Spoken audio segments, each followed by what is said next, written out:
Welcome everyone to Comics from the Multiverse, episode 478. I am Peter, and joining me as always is Matt. Hey, what's up? This is the DC Comics podcast. We get together and we talk about the books that we read this week. Coming up on today's show, we have DC KO issue 1, we have Absolute Batman 13, Action Comics 1091, Supergirl issue 6, Green Lantern Corps issue 9, Batman and Robin 26, Batman Dark Patterns issue 11, Batman Gotham by Gaslight, A League for Justice issue 4, Batman The Long Halloween, The Last Halloween issue 9. So many books with the word Batman in the title, and Matt read all of them, so that's fun. Plus, the Patreon's choice book of the month was Batgirl issue 2, the Cassandra Cain original series, so we're doing issue 2 of that today as well at the end of the show. So that's coming up. But we also have lots of news this week because New York Comic Con is going on. In fact, their big panel ended just like half an hour before we came on to record. So I have hastily thrown together a list of news items to talk about. So we'll get into that before too long.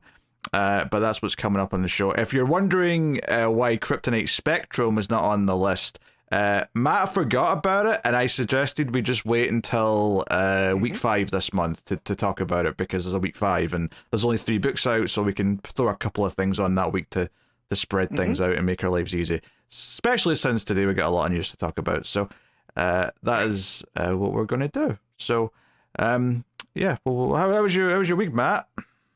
It was good. I turned 40. Oh, so that shit. Good. Yeah, so that was cool. My wife got a surprise with people from work. She just told us we were going out to dinner, and then they were there too, which was quite nice, because you don't do that type of stuff as you get older.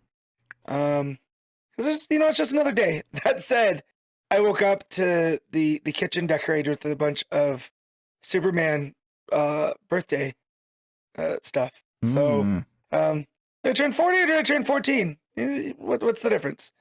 Very Superman themed in the present. Quite nice. So yeah. It upsets me that someone in my peer group turning 40 is not weird.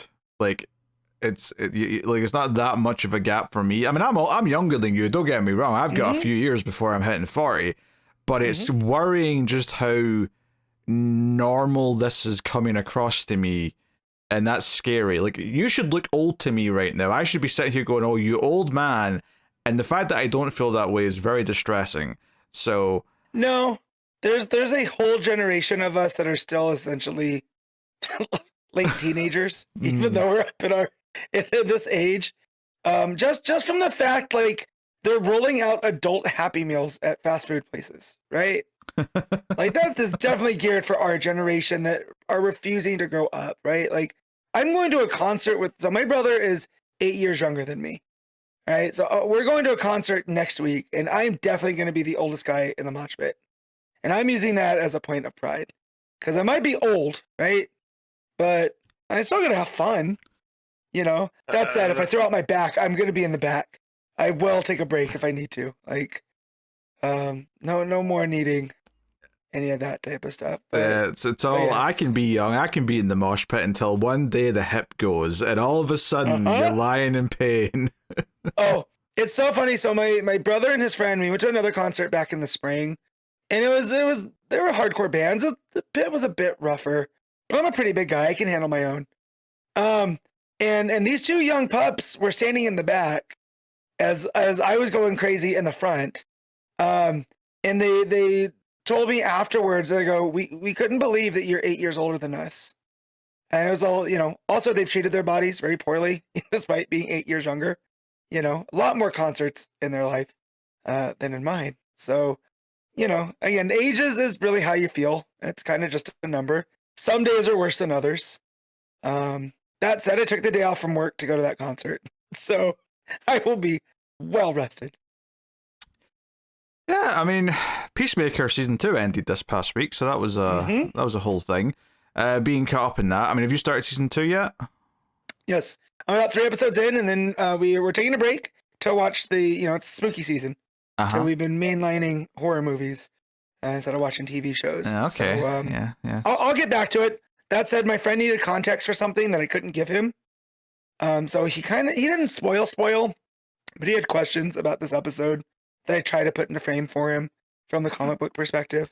I've got a funny feeling. yeah. I've got an idea. I think what he might have asked about, just based on how the episode ended. Yeah. So that was something. I actually rewatched the Suicide Squad last week, just because I was in the mood, because I was enjoying the show. So so that's still pretty good, right? Like we watched it right around when Superman came out, so in the summer. Still pretty enjoyable watch. Yeah, no, it's a fun movie. It's not like it's not as good as the Superman, right? The Superman movie is much better, but like it definitely has a lot of things going for it. It's just a little bit it's 2.5 hours long, and I do think it is a bit bloated. There's definitely a couple of segments where I feel like this is like, there's a whole sequence where Harley's breaking out of like at the place where she's been held captive. Yeah. And it's like 4 different action sequences in a row of her just like, going through a bunch of bad guys. And I'm like, maybe just 2 of these instead of 4 of them. Because by the time she got to like the last hallway of a bunch of villains, I was like, I'm over this now. Like, I'm actually actively screaming at the screen, no, stop this. Just have her go out a door, please. Like, I'm done. But relatively minor quibble, all things considered. So I don't know. That's that. I mean, honestly, I've just been busy. October's busy season. I've got extra streams after midnight episodes to record, and do all that, and watch some horror movies and whatnot. Not that I've watched a ton of like extra stuff necessarily, but try to stream a little bit more and whatnot. So it's just been busy times. But hey. We did start Sidney Lumet season on Collector's Cut, so we're doing. I'm getting to watch some like classic dramas and stuff. With those. Cool. What are you starting with? Well, we've recorded 3 episodes. The first episode just went out this weekend, which was The Fugitive Kind, starring Marlon Brando. We'd already done 12 Angry Men as a standalone thing a while ago, so that one's already there in the playlist. But we got a bunch of stuff. We had the next couple we recorded were Long Day's Journey into Night, and The Pawnbroker, which was pretty much the standout so far of the season. That was really good. But cool. Good to know. Yeah, just doing something. It's nice to be watching some sort of serious classic cinema when I'm spending my other days of the week watching I don't know, silly horror movie part 14 or whatever it is. Yeah. It's a nice palate cleanser. We're like, oh yeah, cinema. Yes, actual cinema with characters and themes and important stories being told. Yeah.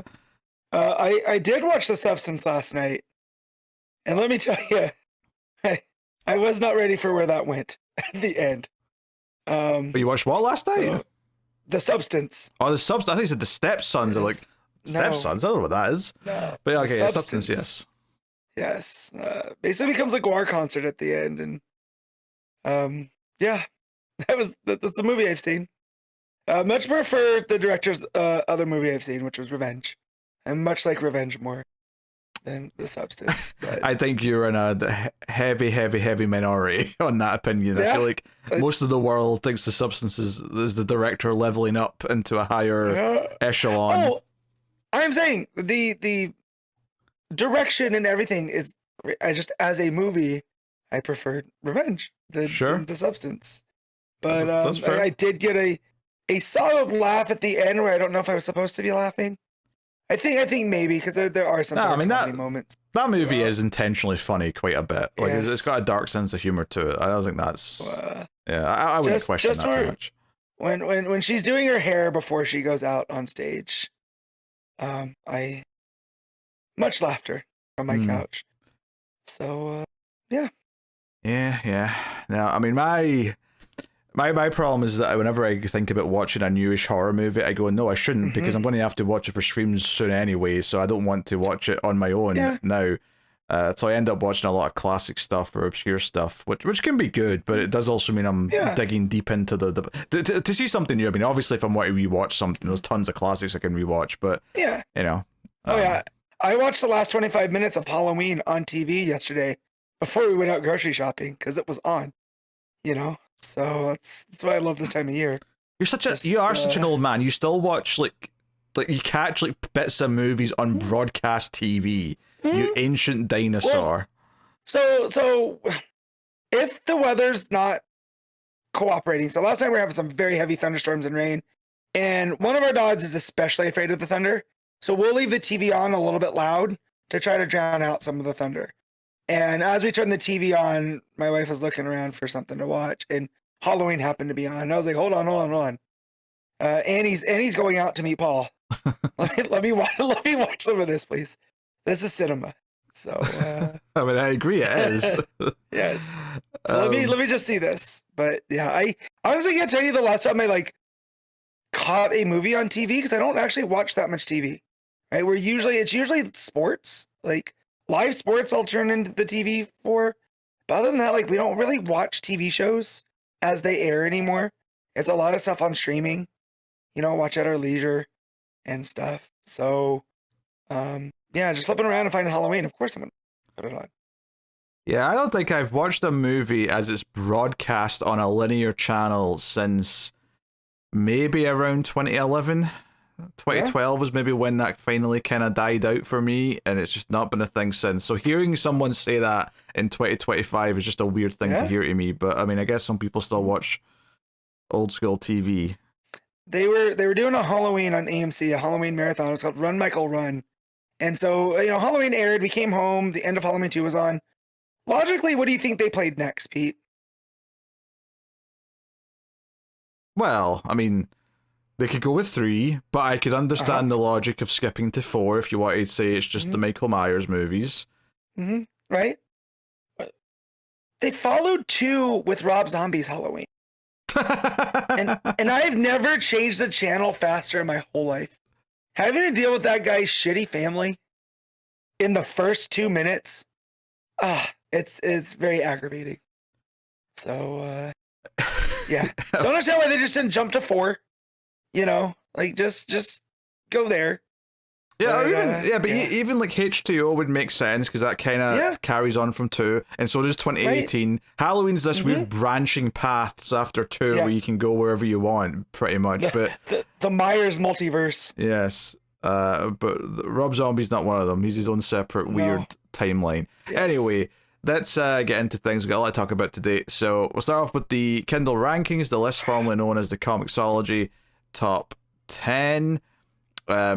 We'll get into it. I mean, have you got a guess for number 1? It's just all the books that were released on Wednesday this week. If it's not KO, I'm gonna get very PO'd. Why? I don't know. Just it's a big DC event. It should be number 1. So you're guessing DC KO? That's what you're saying? Yes. That's incorrect. What? I'm about to flip. I don't want to flip my laptop. It's a very expensive piece of equipment. Then Absolute Batman. It is Absolute Batman. Yeah. See what? You can't be mad. DC still won. No. Yeah. But still, KO number 1. Look, I'm just partial. Well, it'll come up in covers. I'm partial to one specific cover. They came out with KO. So, okay. And I know that's physical, but still, just expected more people to buy it digitally. Maybe they bought it physically, and that's where it's going to go number 1. Maybe. I mean, Absolute Batman is number 1. Number 2 is DC KO. Number 3 is Transformers. Number 4 is Amazing X-Men. I almost said Amazing Spider-Man. They're just a habit. Number 5 is World of Revelation, which is a X-Men book by the looks of it. Number 6 is Imperial Guardians, which is another Marvel book. 7 is Action Comics. 8 is The Power Fantasy, which is a Kieran Gillen book. 9 is Event Horizon Dark Descent. And then number 10 is Long Shots, which is another Marvel book. That's an issue 1 specifically as well. So, cool. Yeah, weird top 10, honestly. Just because we got a few non-Marvel DC books kind of sprinkling in, and even the Marvel books I wasn't recognizing at first because they've got a new banner on them. Yeah, like when you said amazing, I was fully expecting you to follow up with Spider-Man, because that's one of Spider-Man's adjectives, not the X-Men. Well, it's a new book. It's an issue 1, so it's a new thing they're doing. I know, but just like Spectacular, if there was like a Spectacular X-Men book, I'm like, no, Spectacular Spider-Man, Amazing Spider-Man, I know, but Right? they've done this thing where they've swapped around their adjectives before. Remember Uncanny Avengers? Like they've done this. This has been a tactic they've used. Yeah. Also, I saw that they're running another Laura Kinney book, but now she's Sabretooth. So she can't even be Wolverine anymore. Now she's Laura Kinney Sabretooth. Cool. Leave my girl alone. Just let her be Wolverine. Like, DC are putting out so many goddamn books, I don't even need to worry about what Marvel are doing. It's fine. Oh, no, I know, but there's certain characters I still have a fondness for, right? It's Thor, Laura, Wolverine, Kate Bishop. I like to peek and see what's up over there. Sure. But I saw Laura Kinney Sabretooth. I'm just like, what are we doing?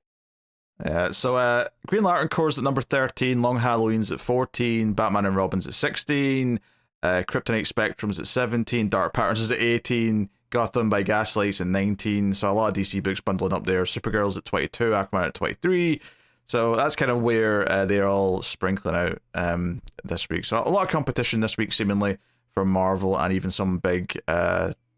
indies doesn't even sound right, honestly, for some of them, but you know what I mean, like the non-big two. Yeah. So yeah, there you go. There's the rankings. We'll get into the juicy stuff, the news, because New York Comic Con is been happening. There was a bunch of Vertigo stuff announced a couple of days ago. I'll save that for last, though. We'll do all the main DC stuff first. But yeah, a lot of stuff announced here. Some of it with more concrete details than others, but most of it does not have any kind of like official description. I assume maybe once people like transcribe the panels or whatever, and maybe they'll talk a bit more specifically about some of the books. But so the wave that's coming, we've been just kind of referring it to the all-in like next wave or all-in wave 2 or whatever we were calling it before. We do have a name for it, and that is DC Next Level. That's the wave of books that's coming after KO starting in March. They're not all starting in March, but that's when they start sprinkling out. So here's the ones that were announced today at the main panel. First up, let's just get out of the way. We have a new Greg Rucka Batwoman book, starting with issue 1, art by Danny. Let's do the Tim hand rub. Yeah, Matt's rubbing his hands now. Sign me, Danny and Rucka doing Kate. I'm assuming it's Kate. I haven't seen any of these. It's Kate. So yeah. I'm reacting blindly to these because Pete aggregated them and he has them on his own document. So it's useless for me to go look. So I'm just gonna listen. Yeah, I mean, tell me. So. He talked a lot at the panel, it sounds like, about coming back to the character after 17 years, and it's going to be a dark story. It starts off in Greece, which I don't think it's, a big detail to us right now, but I'm sure it'll make sense.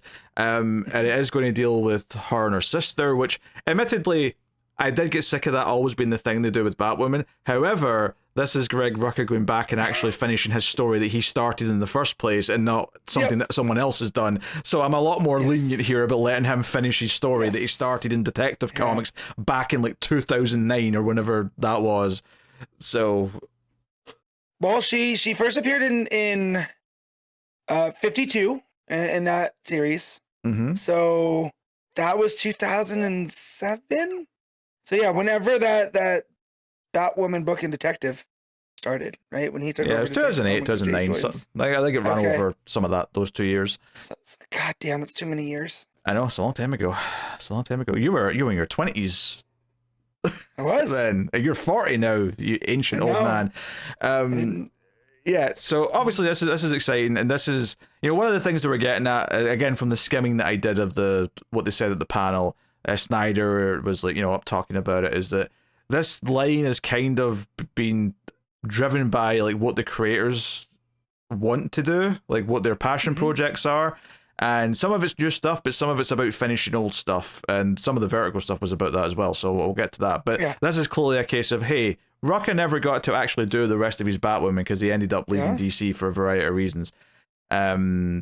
Not all of which sound good for certain creatives that we used to like a lot. Well, I mean, I still like a lot of his work, but maybe as a human being, less so. As a person, it's made me give pause. I'll say that. Yeah. If you know what we're talking about Jeph Johns. Apparently made Rucka very depressed when he was at DC. My former patron saint of comics. So. Yeah. Go look at the details yourself, but he was speaking on a podcast recently and it sounded unpleasant. Anyway, so that's cool. Obviously, I think we both wanted more Rucka. on a book of some kind. Absolutely. Him being on an ongoing with the character he created makes a hell of a lot of sense. In fact, one of the characters in Peacemaker Season 2 was a Rucka creation. I didn't even realize it was a Rucka creation. Yeah, Sacha Bordeaux, yeah. Mm-hmm. So, hey, all about more Rucka. So they also revealed logos for a bunch of books. Not all of these get given names, although there was also a list of creators who were involved in this line, but they didn't actually pair up which creators were which books, Right. with the exception of one other book, which I'll mention when we get to it. But I'll just go through the books first. So next up, there was Deathstroke the Terminator. Okay. So there's going to be a Deathstroke book. There's Firestorm the Nuclear Men. So there's going to be a Firestorm book. That's giving me like Did you say man or men? I think it's men, but I don't have it in front of me, the image. Okay. But So plural. So I wrote that's curious. down men, but it could be man. I might not have just looked Right. closely enough. Gotcha. Okay. Just to be clear. Batman Shadow of the Bat. So they're relaunching that series. Was it the 90s? What are we doing? Well, Deathstroke the Terminator, Batman Shadow of the Bat, like, you know. yeah. I think Pusher make it a wee bit further back, Matt. Back? Yeah, back. Yeah, I know Matt's peaking a lot, audience, and we've been trying to fix this for the last couple of weeks. So what happens when I got an arm? He's too loud. Is the problem? You been talking to my wife? Let's look. Hockey season also started this week, and I've already gotten warnings. So you know, he's too loud. The mic's old. I don't know what it is, but for some reason there's a lot of like peaking going on. But anyway, yeah. Well, I think what's interesting about this is that I was kind of looking at Dark Patterns as the fourth ongoing Batman, because you've got Batman, you've got Detective, you've got Batman and Robin, and Dark Patterns is the fourth. But that's not actually ongoing; it's ending with the next issue. So it's kind of neat that the Shadow of the Bat, the old series, is back to fill that fourth, because that's kind of what it was. I mean, I think technically that was third, and then Legends of the Dark Knight was fourth. Or maybe it was no. I think Legends was first. Actually, now I'm thinking about it. But back when there was 4 ongoing Bat books, Shadows was one of them. So Shadow of the Bat is coming. Don't know what the creative team in this is yet. We can speculate with these names that I'll give you in a minute. But that was the next book, and then there was a Zatanna book. So there's a logo for Zatanna. And in a Lobo book, and this is the one we have the team for, this is Scotty Young and Jorge Corona doing a Lobo. Yeah. I mean, that's a fine reaction. that's easy for me. That's easy for me to skip. Like, you know. Well, it'll probably be on at least a Patreon vote, so you may have to read the first issue, but you know. Yeah, but what I mean, that's not the same level of. I'm like, I'm glad that it exists.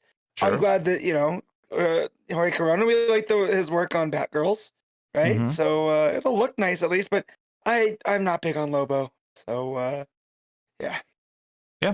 The Demon, which I assume means Etrigan. So cool.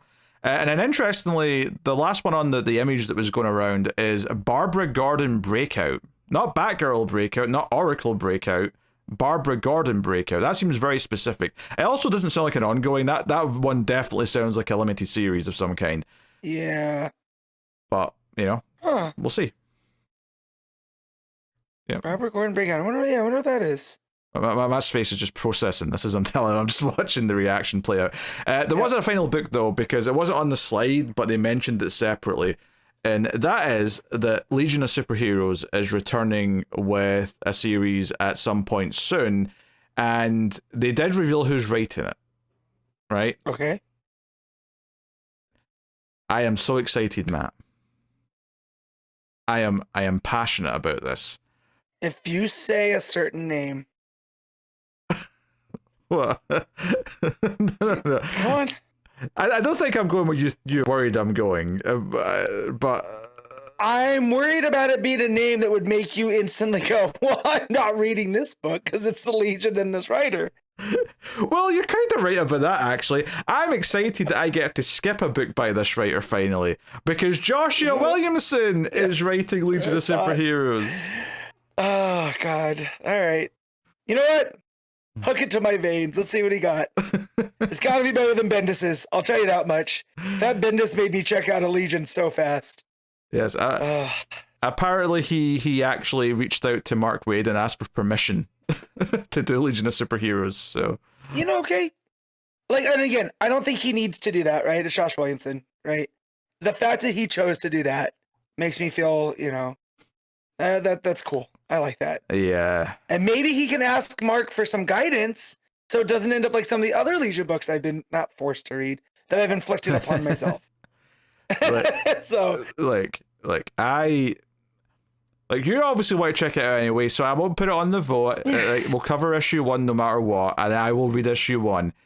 Past that point, though, you want me to keep reading that book, it's going to cost someone a pretty penny. That's all I'm saying. Because it's Legion and it's Williamson, and I finally get to just ignore a Williamson book. I'm so excited about it. If you want to read it, if you want me to read it, you got to make Connor read it. And Connor's not here anymore, so good. So yeah, they also put up a slide with a bunch of creators that were involved in next level books, and they note as well that this isn't all the creators that are involved, but the creators that are here: Greg Rucka, which we know he's done Batwoman, Jorge Corona, we know he's on Lobo, Dennis Camp from Absolute Martian Manhunter, so excited about that. So he could be on Firestorm, he could be on Deathstroke, he could be on any number of those other books we mentioned. Mariko Tamaki is on one of these books. Now, keep in mind, there's no guarantee that all these names are on one of the books that were in that other list, because they may have other books to reveal, so just keep that in mind as well. They mentioned James Harren, they mentioned Scotty Young, we know Scotty Young's on Lobo, they mentioned Jeff Lemire, so that's cool. Danny, who we know is on Batwoman. Rucka, Tony Fleeks, I don't know who that is, but that's fine. Okay. I've seen that guy at a bunch of cons and usually working with My Little Pony stuff. So, definitely an odd name. Yeah. Jamal Campbell, presumably doing art on one of the books. And then Joshua Williamson, and it just says and more. So yeah, it says all these books start rolling out in March 2026, but they'll be going beyond that. They'll start. There'll be a staggered launch. It won't all be a 1 month onslaught. If I had to guess the Tamaki book, I'm guessing Shadows of the Bat. Now that might just be me hoping, because I enjoyed that detective run for the most part. Yeah, right. So I could also that'd be cool, but I could also see Zatanna, because she did do that Zatanna mini. Yep. But I would hope for Shadows of the Bat. But hey, if Dennis Camp's on Shadows of the Bat, I would also be pretty pleased with that. Also, I would love to see what Dennis Camp could bring to Zatanna, seeing what he's done with Martian Manhunter over in Absolute. Sure, yeah, I could see that being quite a seeing what that book. brain does with magic. That could be cool. So this is all very, very exciting news. Well, Joe, I think it's interesting about it is that other than Shadows of the Bat,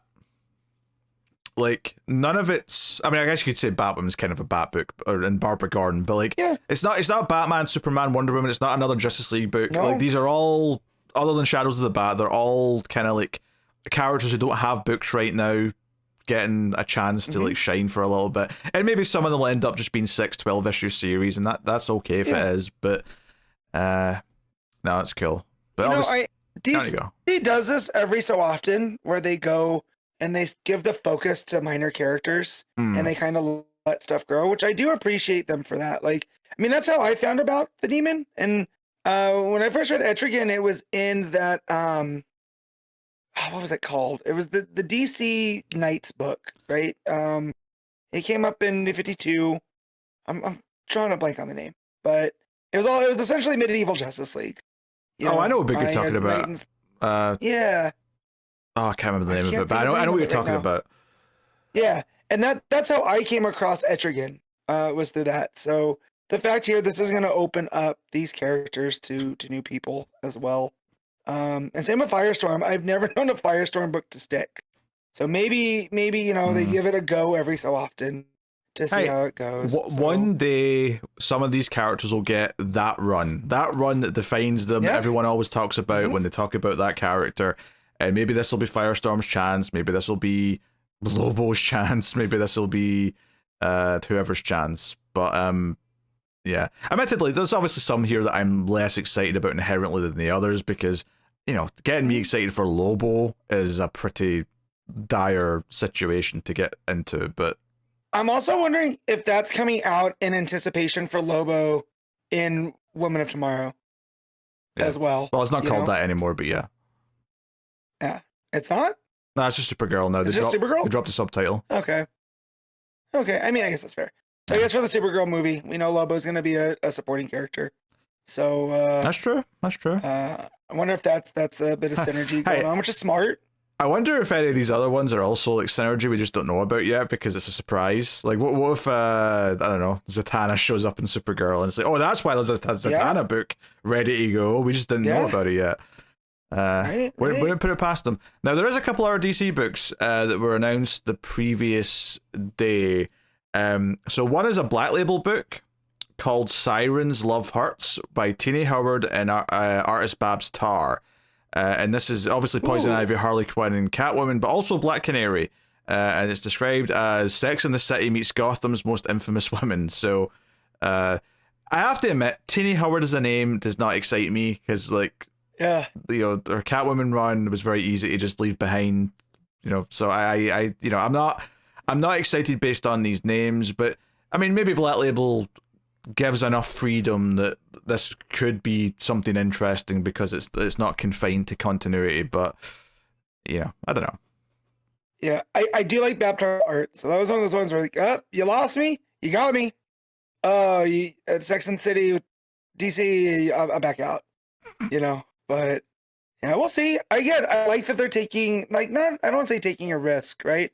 But they're giving different things a shot, right? This is not just another Sirens book. This has an identity in and of itself. So, and then the other thing they announced, also Catwoman related, is Absolute Catwoman, which is a 6-issue limited series in which Snyder will be joined by Chi Grayson with art by Bengal for a 6-issue series coming sometime in 2026. So they've not specified when.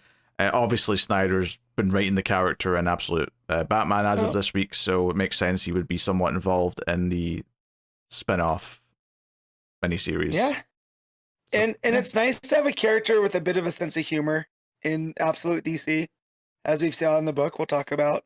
So I'm curious to see how much of that we get to see in this mini here. Yeah, honestly, I was kind of hoping for a Kelly Thompson book in the announcements, and we know that she is plotting something with DC at some point. Obviously, that's just not ready to be announced yet, and that's fine, but I was kind of hoping for that. I was also hoping for, a main DC Ram V book. I can't say we didn't get a Ram V book because we're about to get the vertical list, and there's a Ram V book in there, so that's good at least, but yeah. So that's the DC books, unless I missed anything, but I think I got the stuff that's been announced at least until the time of recording. New York Comic Con's still going on, so who knows if any other tidbits might be still squeaking out. But yeah, there's the Vertigo panel a couple of days ago where they announced a whole line of Vertigo books. They announced about 10 books here. Although one of them's technically not an announcement because one of them's just, hey, Nice House by the Sea returns with issue 7. And I was like, yeah, that's not an announcement. Yay! I'm glad, but it's not an announcement. Yeah. Come on now.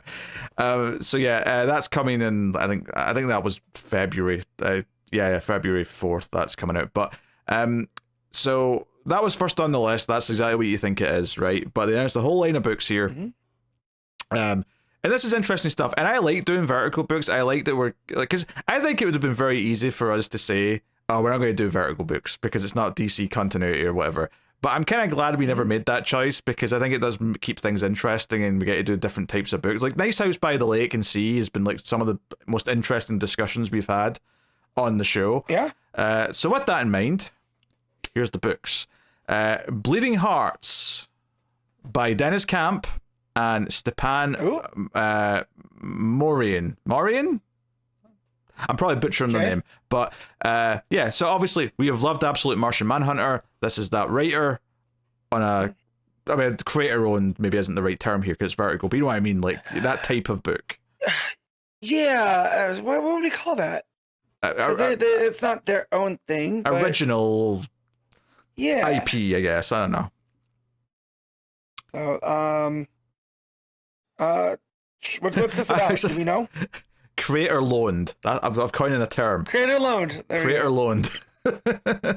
Technically, all comics are creator loaned because they're loaning out a character for them to write. But no, most of these don't have descriptions, or I mean, a couple of them had a little bit said about them, and I've got that noted down if they did. It's entirely possible that all of these creators on social media have been putting out little details themselves.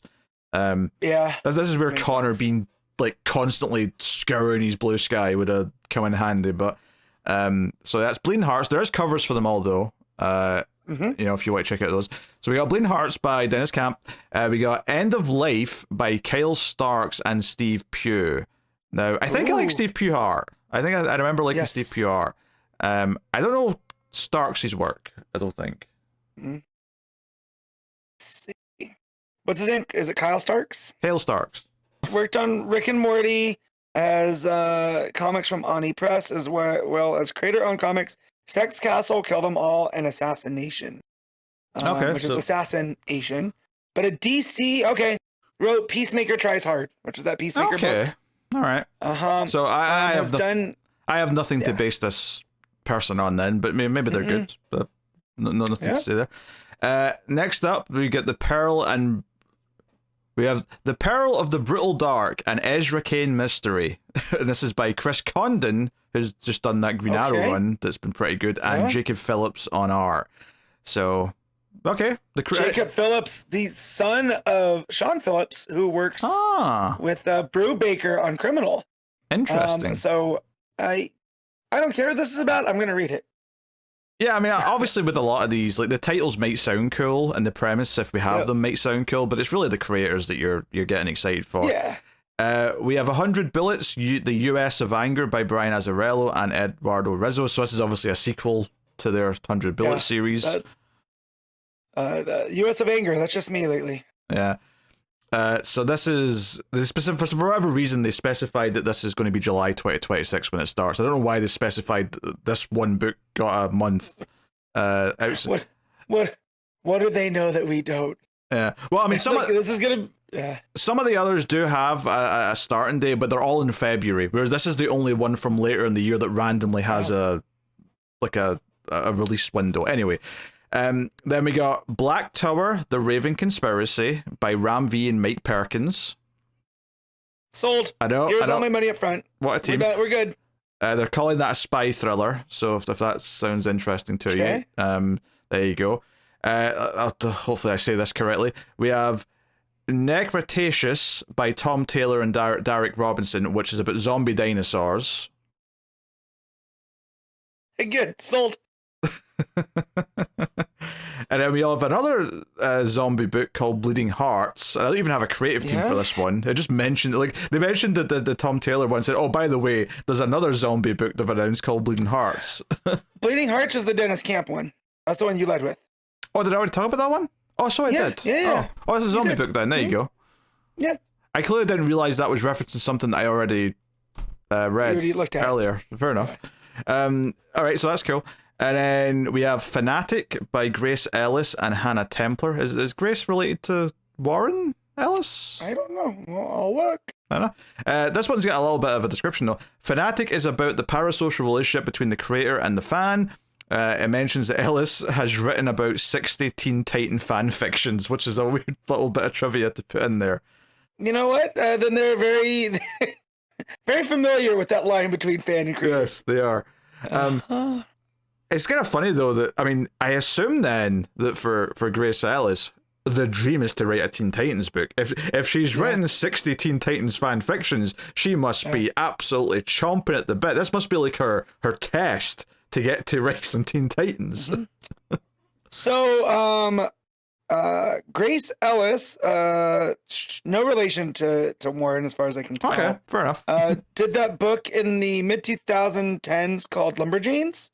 I don't know if you remember that one. I never read it, but I definitely remember hearing about it. Familiar with it. And then it also worked during for DC under Titans Beast World Tour, Gotham #1, the short story Wild Harleys I Have Known from last year. So I mean, I can't say I specifically remember that short. No. But, fair enough. But yeah, and apparently the first graphic novel was called Flung Out of Space. It was published by Abrams Book, imprint Surly Books. A novel line dedicated to queer creators and curated by Mariko Tamaki. So, yeah. So it seems like they're going, finding new voices also with these Vertigo, which is a good place for people to start, right? They get their own identity kind of out there as a writer, and then you have people like Tom Taylor, we're already familiar with, right?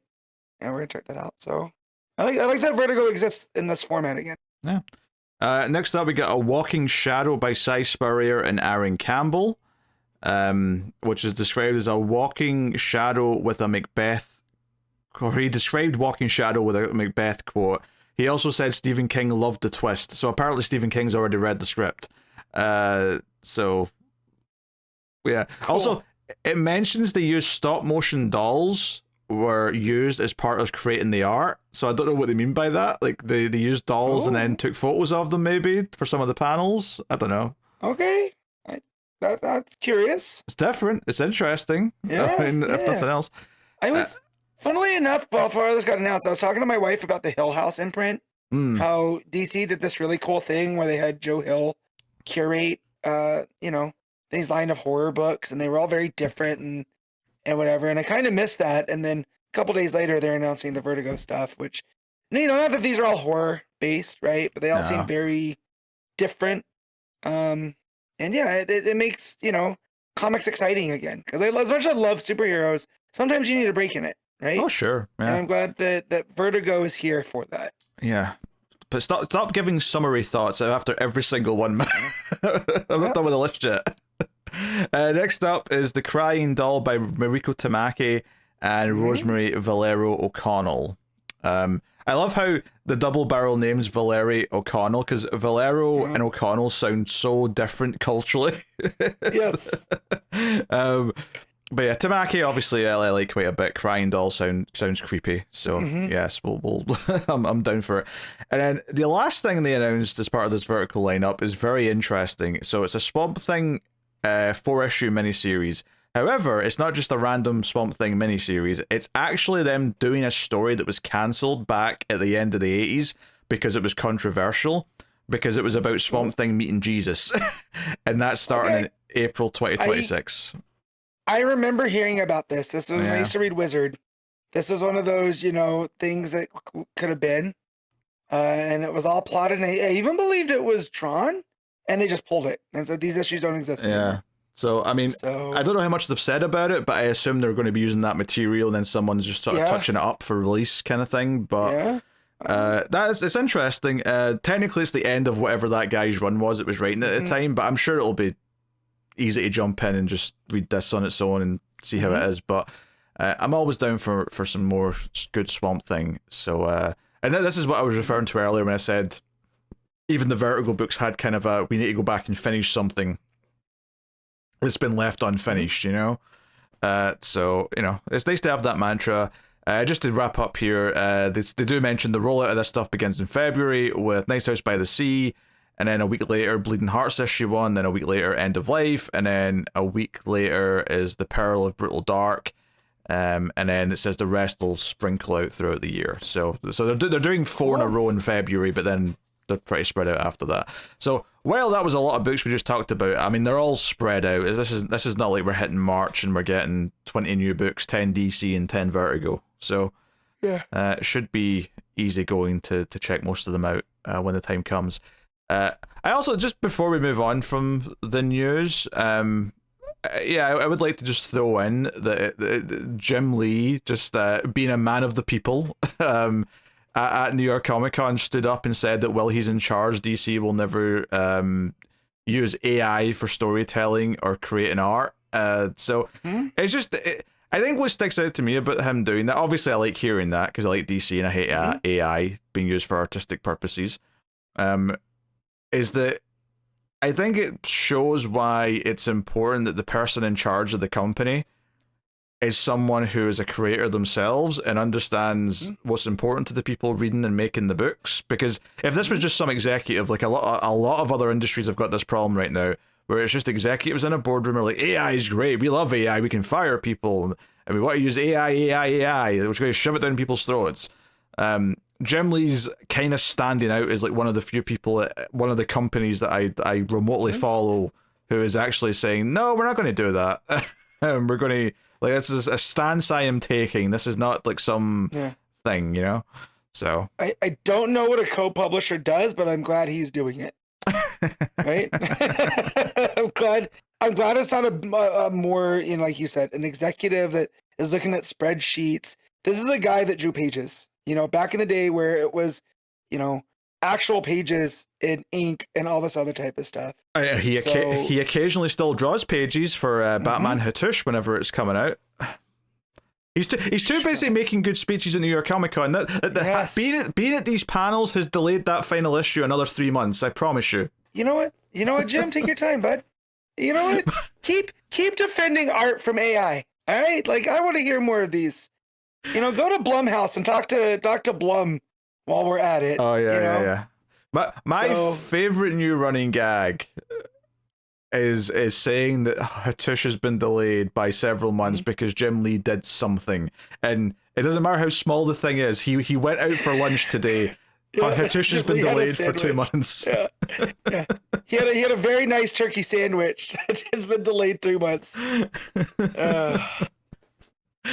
Oh dear, yeah. But it is interesting how they split up, because obviously you've got Marie Javins doing all the editor stuff, while he's doing maybe the business side of stuff. I mean, I don't know if that's exactly how it breaks down, but that's what it sounds like. But you're spot on. We're talking about a guy that came from the industry in charge of that type of stuff, right? Like he came up through comics. He had his own imprint, right? That was Wildstorm. That they folded back into DC.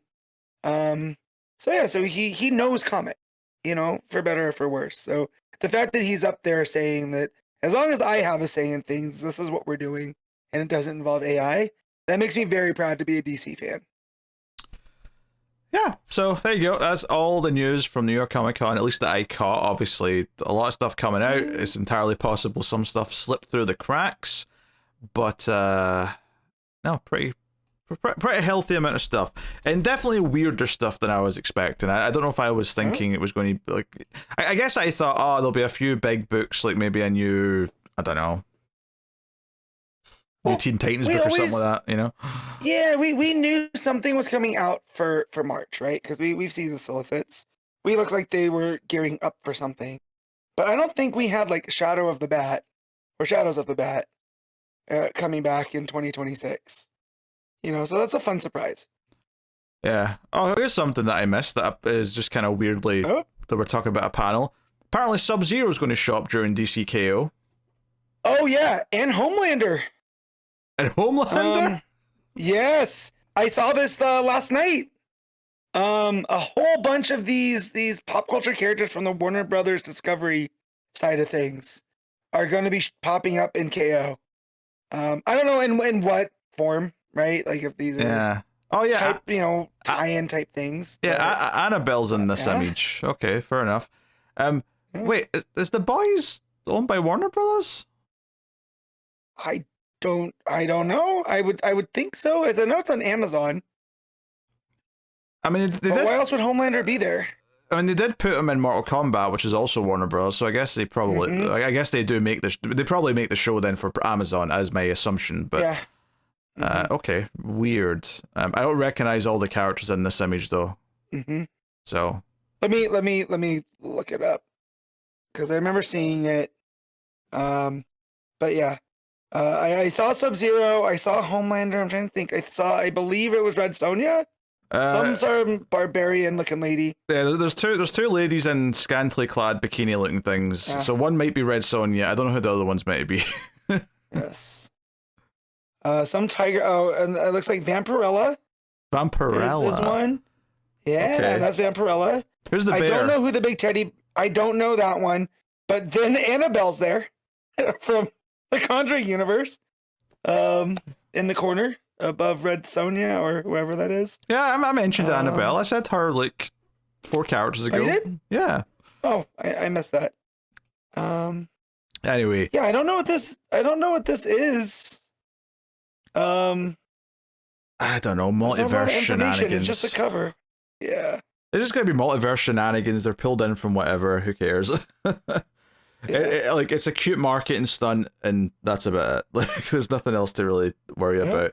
Although the fact that Homelander there's made the most interesting because it's like, oh wait, do we get to see Superman beat the shit out of Homelander? Because I'm not mad at that. If that's what they're offering us, maybe they'll give it to us, maybe they won't. But this blurb that I'm reading here, it says that they revealed that Homelander from The Boys and Annabelle the Cursed Doll will also appear. In attendance was Scott Snyder, who said that DC Comics heroes are opening up pocket universes to train and get better. So I don't know if that was just him off the cuff, or if that's an actual plot line, but it's very curious.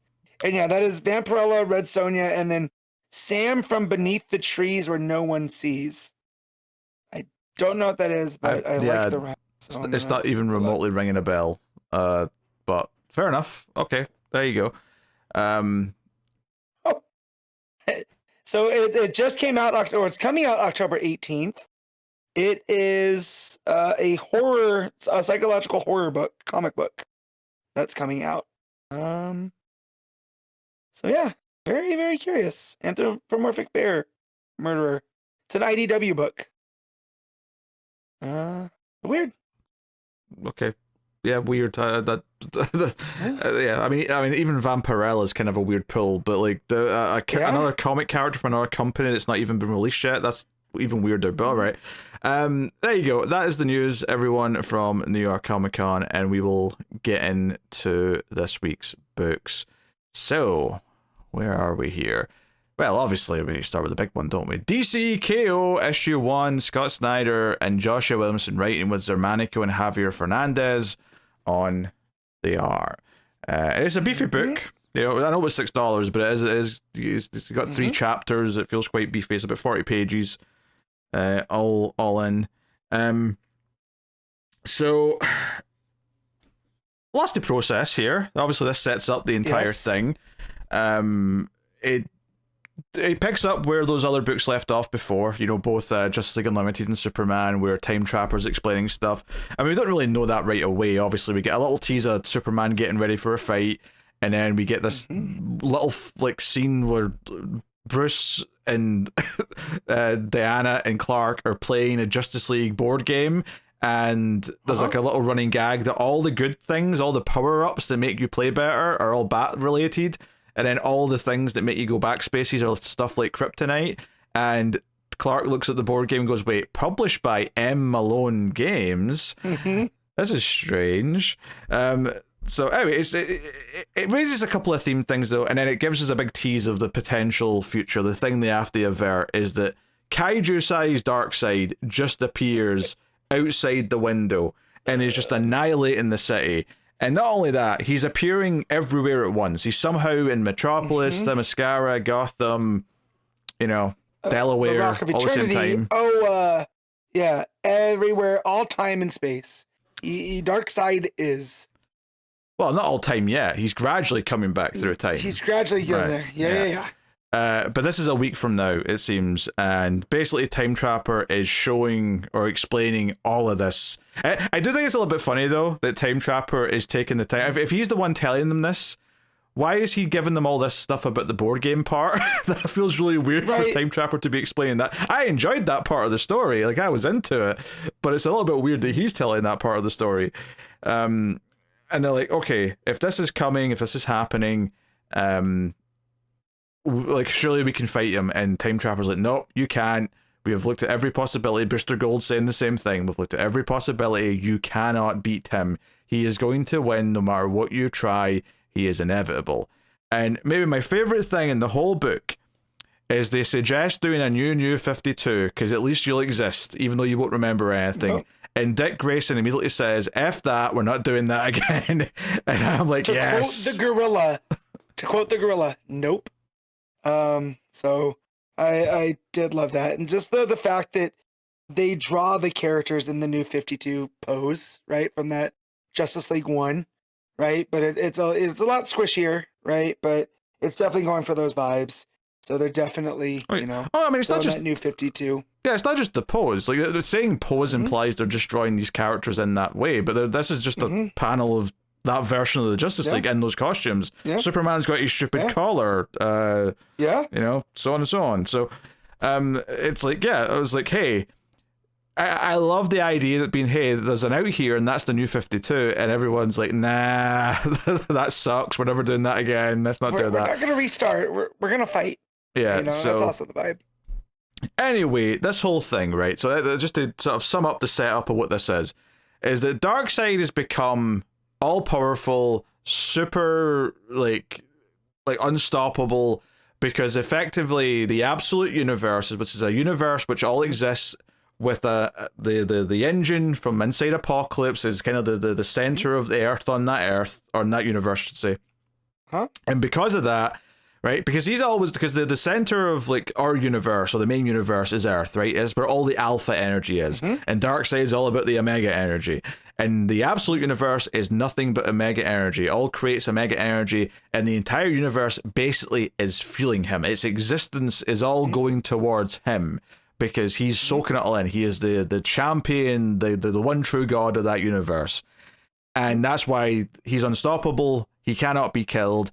And they ultimately, after some debating and like realizing, wait, what about our universe? Well, one, apparently Darkseid put in the Apocalypse engine into the center of the Earth, and they said, yeah, but what if we restart it? Can we have all that energy travel into someone, one of us, so one of us can become a champion who's equal to the power Darkseid is? And that ultimately is what the plan is. Now, why Time Trapper immediately knows all the rules that this will lead to a tournament where you're all going to have to fight to become this new champion to be able to take on Darkseid, that's a little bit comic book nonsense. But I don't hate the setup of this. I don't hate the idea that, okay, the entire Absolute Universe is feeling Darkseid. We have to have someone on this Earth convince the Apocalypse engine, the Omega engine, whatever we're calling it, that they're worthy of being a champion. And because the engine is kind of sentient and wants a champion that's worthy of it, we have to fight. We have to have a tournament. But they make it clear that whoever wins this, should they be able to beat Darkseid, should they be able to get through all this, everything that happens in order to win can be reversed. So they're straight up telling you at the start of this story that tons of characters are going to die. And it's okay, because the winner can reverse it all. So it's an interesting storytelling conceit, because on the one hand, if you say the deaths don't matter, then does it matter that they're dying? But at least here, it's raising the stakes in the sense that, I mean, don't get me wrong, we know that the good guys are going to have to win, because there's no way, I'll just say it right now, there's no way Batman's staying dead, right? So we know that someone good's going to win this. The obvious choice is Superman, because he seems to be the main character who's trying to struggle with this idea that he has to play to win, because he doesn't usually do that. But it also feels a little too obvious that it's Superman. I do kind of expect there might be a swerve by the end of the story. It would make sense that it's Superman, but it feels like it could pivot to someone else. It feels like the thing with, you know, the old saying of those who deserve power are the ones that don't want it. Right? Because if you have someone that's always looking for power, they're the person that's not fit to use it. So it fits like with Superman that he would not want this power to be all, you know, omniscient and all powerful, which would make him the best person to have it. However, he also doesn't have that killer instinct to go for the throat because he's Superman, right? That's just not who he is. He's gonna try to talk things out. So it is creating this thing for him that, like, if he doesn't win and it's because he hesitates, you know, there's storyline implications, right? That's Superman. And with some of the other people that are at the end of this, I could definitely see, you know, it not being Superman, but it does feel like, from years of reading comics, he is the main character. So I would be surprised if it's not him. It feels a little obvious for it to be him, but it does seem like they're setting up an arc for why it might be a big deal that he has to, like, basically kill some of these other heroes, even the villains. Like, he's not like killing anyone. Batman's never going to be put in that position because he doesn't even make it to round one. More than that in a little bit. But which I appreciate them doing, because that whole with Batman and not killing and whatever, you know, I appreciate that they just removed that from him. So he's just not going to be put in that position. And even Dick's not going to be put in that position because the Titans stay behind to take care of the Earth while this tournament's going on, so they're just not in it. So they're not going to be confronted with this either. So the middle chapter is this week building up to them going up to the engine and restarting it, which is basically just we're going to put all the villains on Earth in the Phantom Zone because the chance that any of them try to win this and then the Joker gets to like be God is so unfathomably terrible that we cannot take the risk. Obviously, they're going to let them out after it's all over, but that's the plan. Plus, you know, they want to evacuate, they want to build arcs for everyone and like try and keep Earth as safe as possible and train and prep and pick their weapons for the tournament and all that. Although the start of the tournament, which is not really in this issue, but it feels like the first kind of like the preliminary round is more of like a Squid Game style game than it is like a fight, because it's more like, okay, the 32 that make it will be in the tournament. And again, I was questioning, I'm like, okay, where is this that they've been transported to? Like the engine just has like a pocket dimension they're in that they do all this fighting in, or what? It's just some of it you just have to sort of wave your hands and go, it's just comic book nonsense. Just roll with it. Yeah.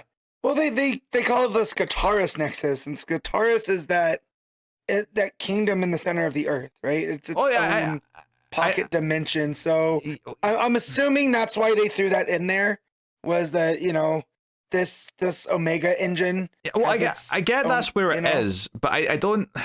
I get that's where the engine is, and I get that's where they're going when they're going to restart it, but I never really got the impression that that's just where they are. Once reality changes around them, and also where's it pulling all these monsters from? It kind of just says, oh, we're pulling these like super parademons from the future because this is when Darkseid's at his strongest. So it's just pulling things from any time. You just kind of have to accept that this thing's that powerful and can just make reality around them for them to fight. And kind of thing. Yeah, it's a wish machine, kind of. You know, it just does whatever it needs to. I do like the idea of the Omega Demons, though. Like that's pretty metal. You know, these super, you know, they've all the things that Darkseid is conquered. He throws them in to make this ultimate being. Like again, it's very Alien and Predator, that stuff.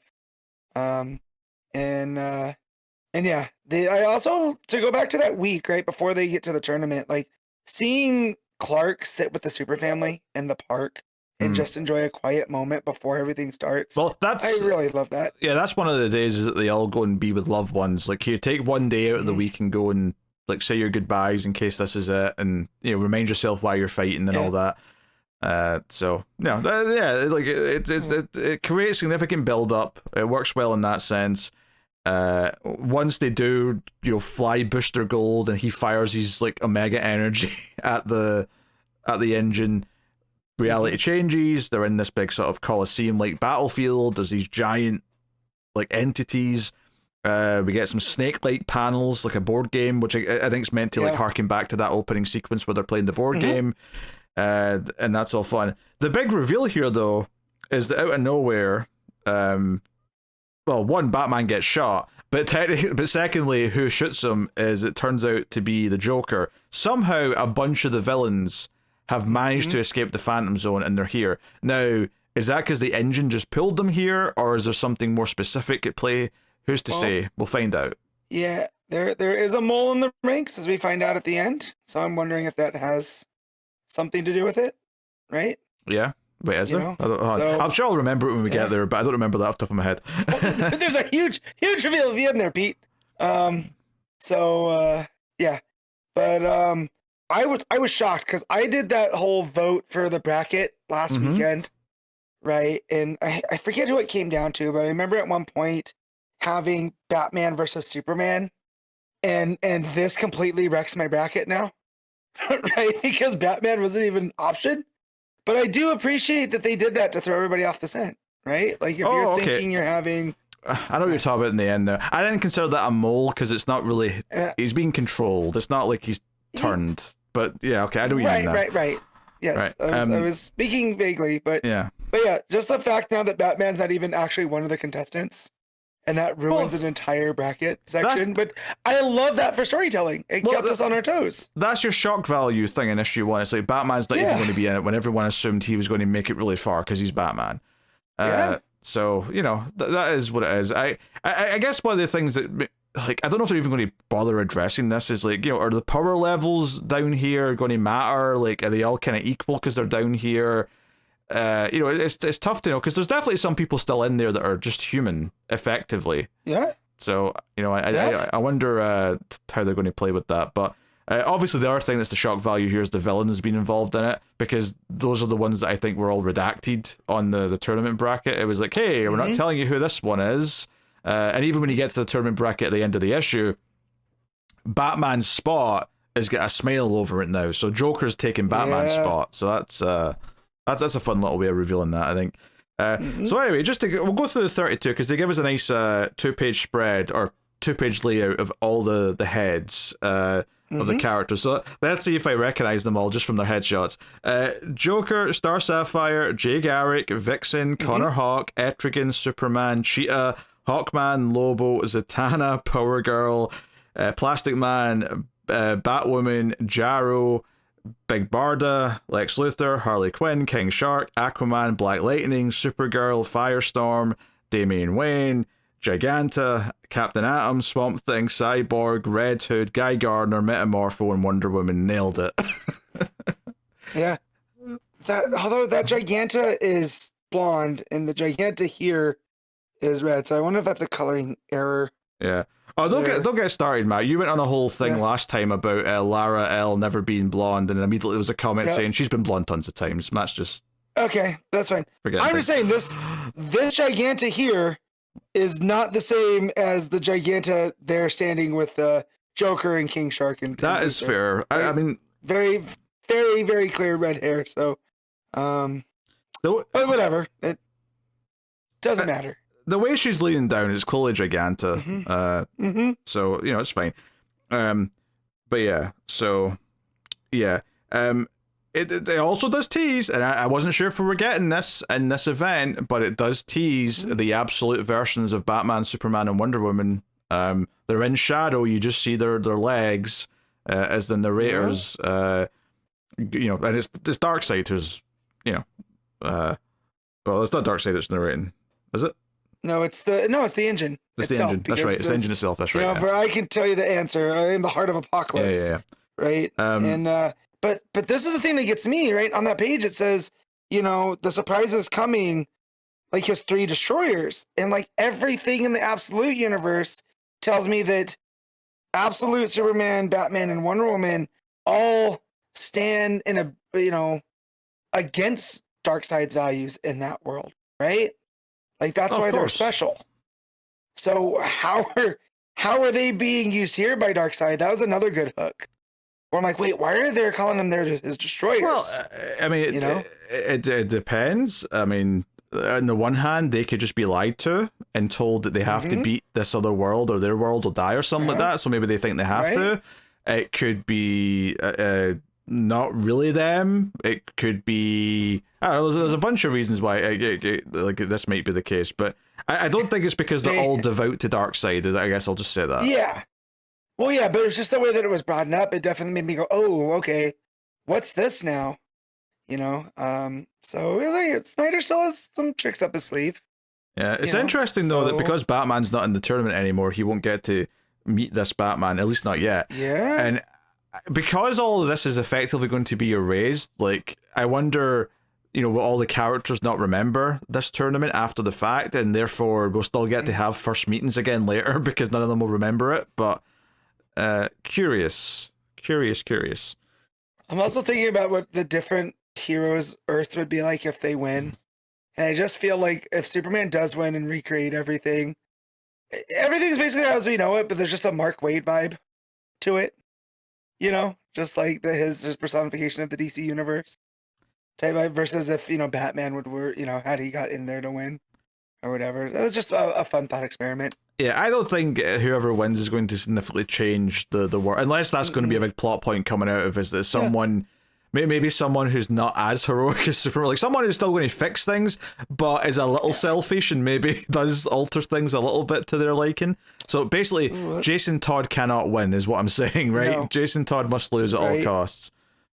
Oh god, if Guy Gardner wins, everyone's going to have shit haircuts. Yep. I mean, I'm sure Luthor's fine with that, right?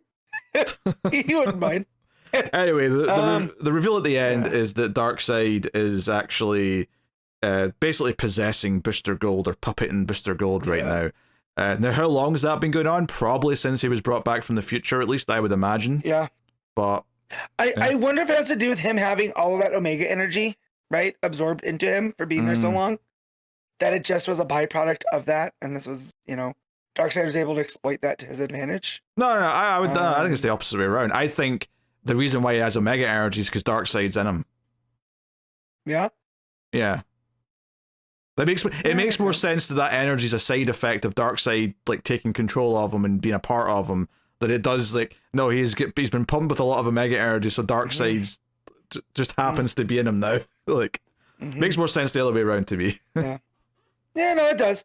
I also just like that this payoff of the fact that Darkseid sacrificed himself because he realized that being the Omega being in the Alpha multiverse, universe, whatever it was, right? It was always his destiny to lose. So what did he do? He went to make an entire realm of Omega energy where it's the Alpha energies, spot to lose. So that this, it coming full circle from that setup too. That's some pretty good long-term storytelling. Yeah, just some of the specifics as to why it's a tournament and why this engine cares about it being a tournament, just a little bit. Because we want it to be a tournament. Just don't question it too much. So just roll with it. Tournaments are fun. This is the battle for Earthwell realm. We're just gonna do it. Was that a Mortal Kombat reference? That was a Mortal Kombat reference.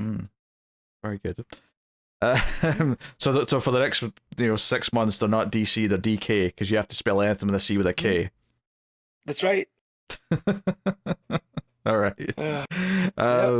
Yeah, I mean, I had enough fun with this. I think the art's obviously very good between Xermanico and Xavier Fernández, and obviously because it's it's split into those chapters, you don't feel the shift too badly. It feels like they've got their own sections.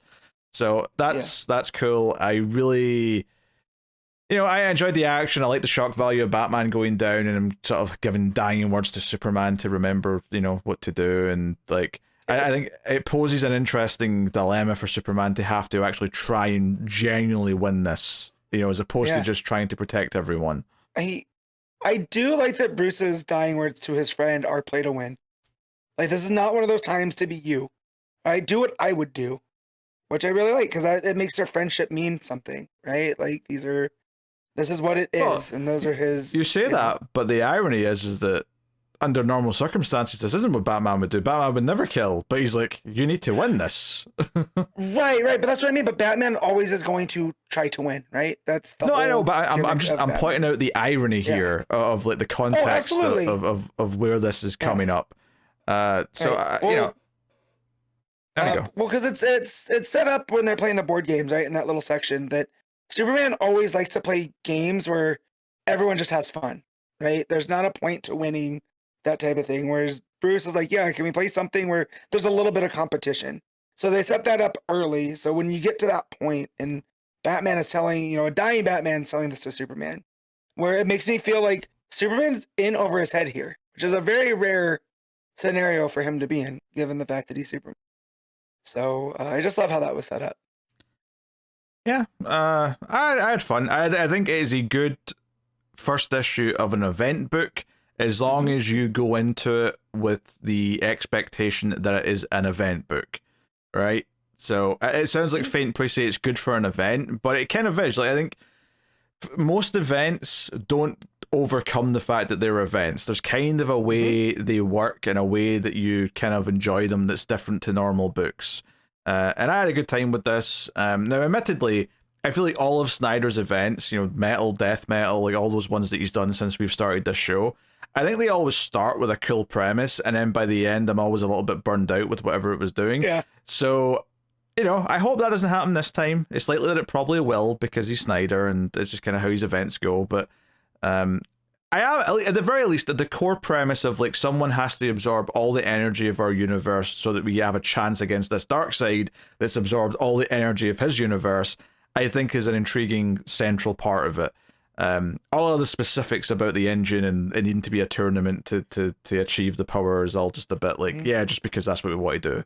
It doesn't really feel like it makes sense that the engine would want that necessarily. But hey, it's what they've said, it's what they're doing, so that's what we're going to read through and find out. So I think some of the individual fights are what's in the tie-in stuff. So I think like the fight that the Flash is in or whatever is going to be in the Flash book. And that said, though, the Titans issue next week is a tie-in, and I assume because they left back on Earth that maybe their story is just about them guarding Earth whilst this is going on. That would make sense. Yeah. So I don't know. Anyway, I feel there's probably a lot of art talk we could do if we wanted to look through it properly, but we got a lot of books to get through, so I'm going to shortchange it a little bit. Matt, what are you giving DCKO? I'm going to give this a cautious straight 8. Yeah, I think I agree. I think I had a pretty good time. I think there's things to be cynical about, and if someone doesn't like it, I kind of get why they don't like it.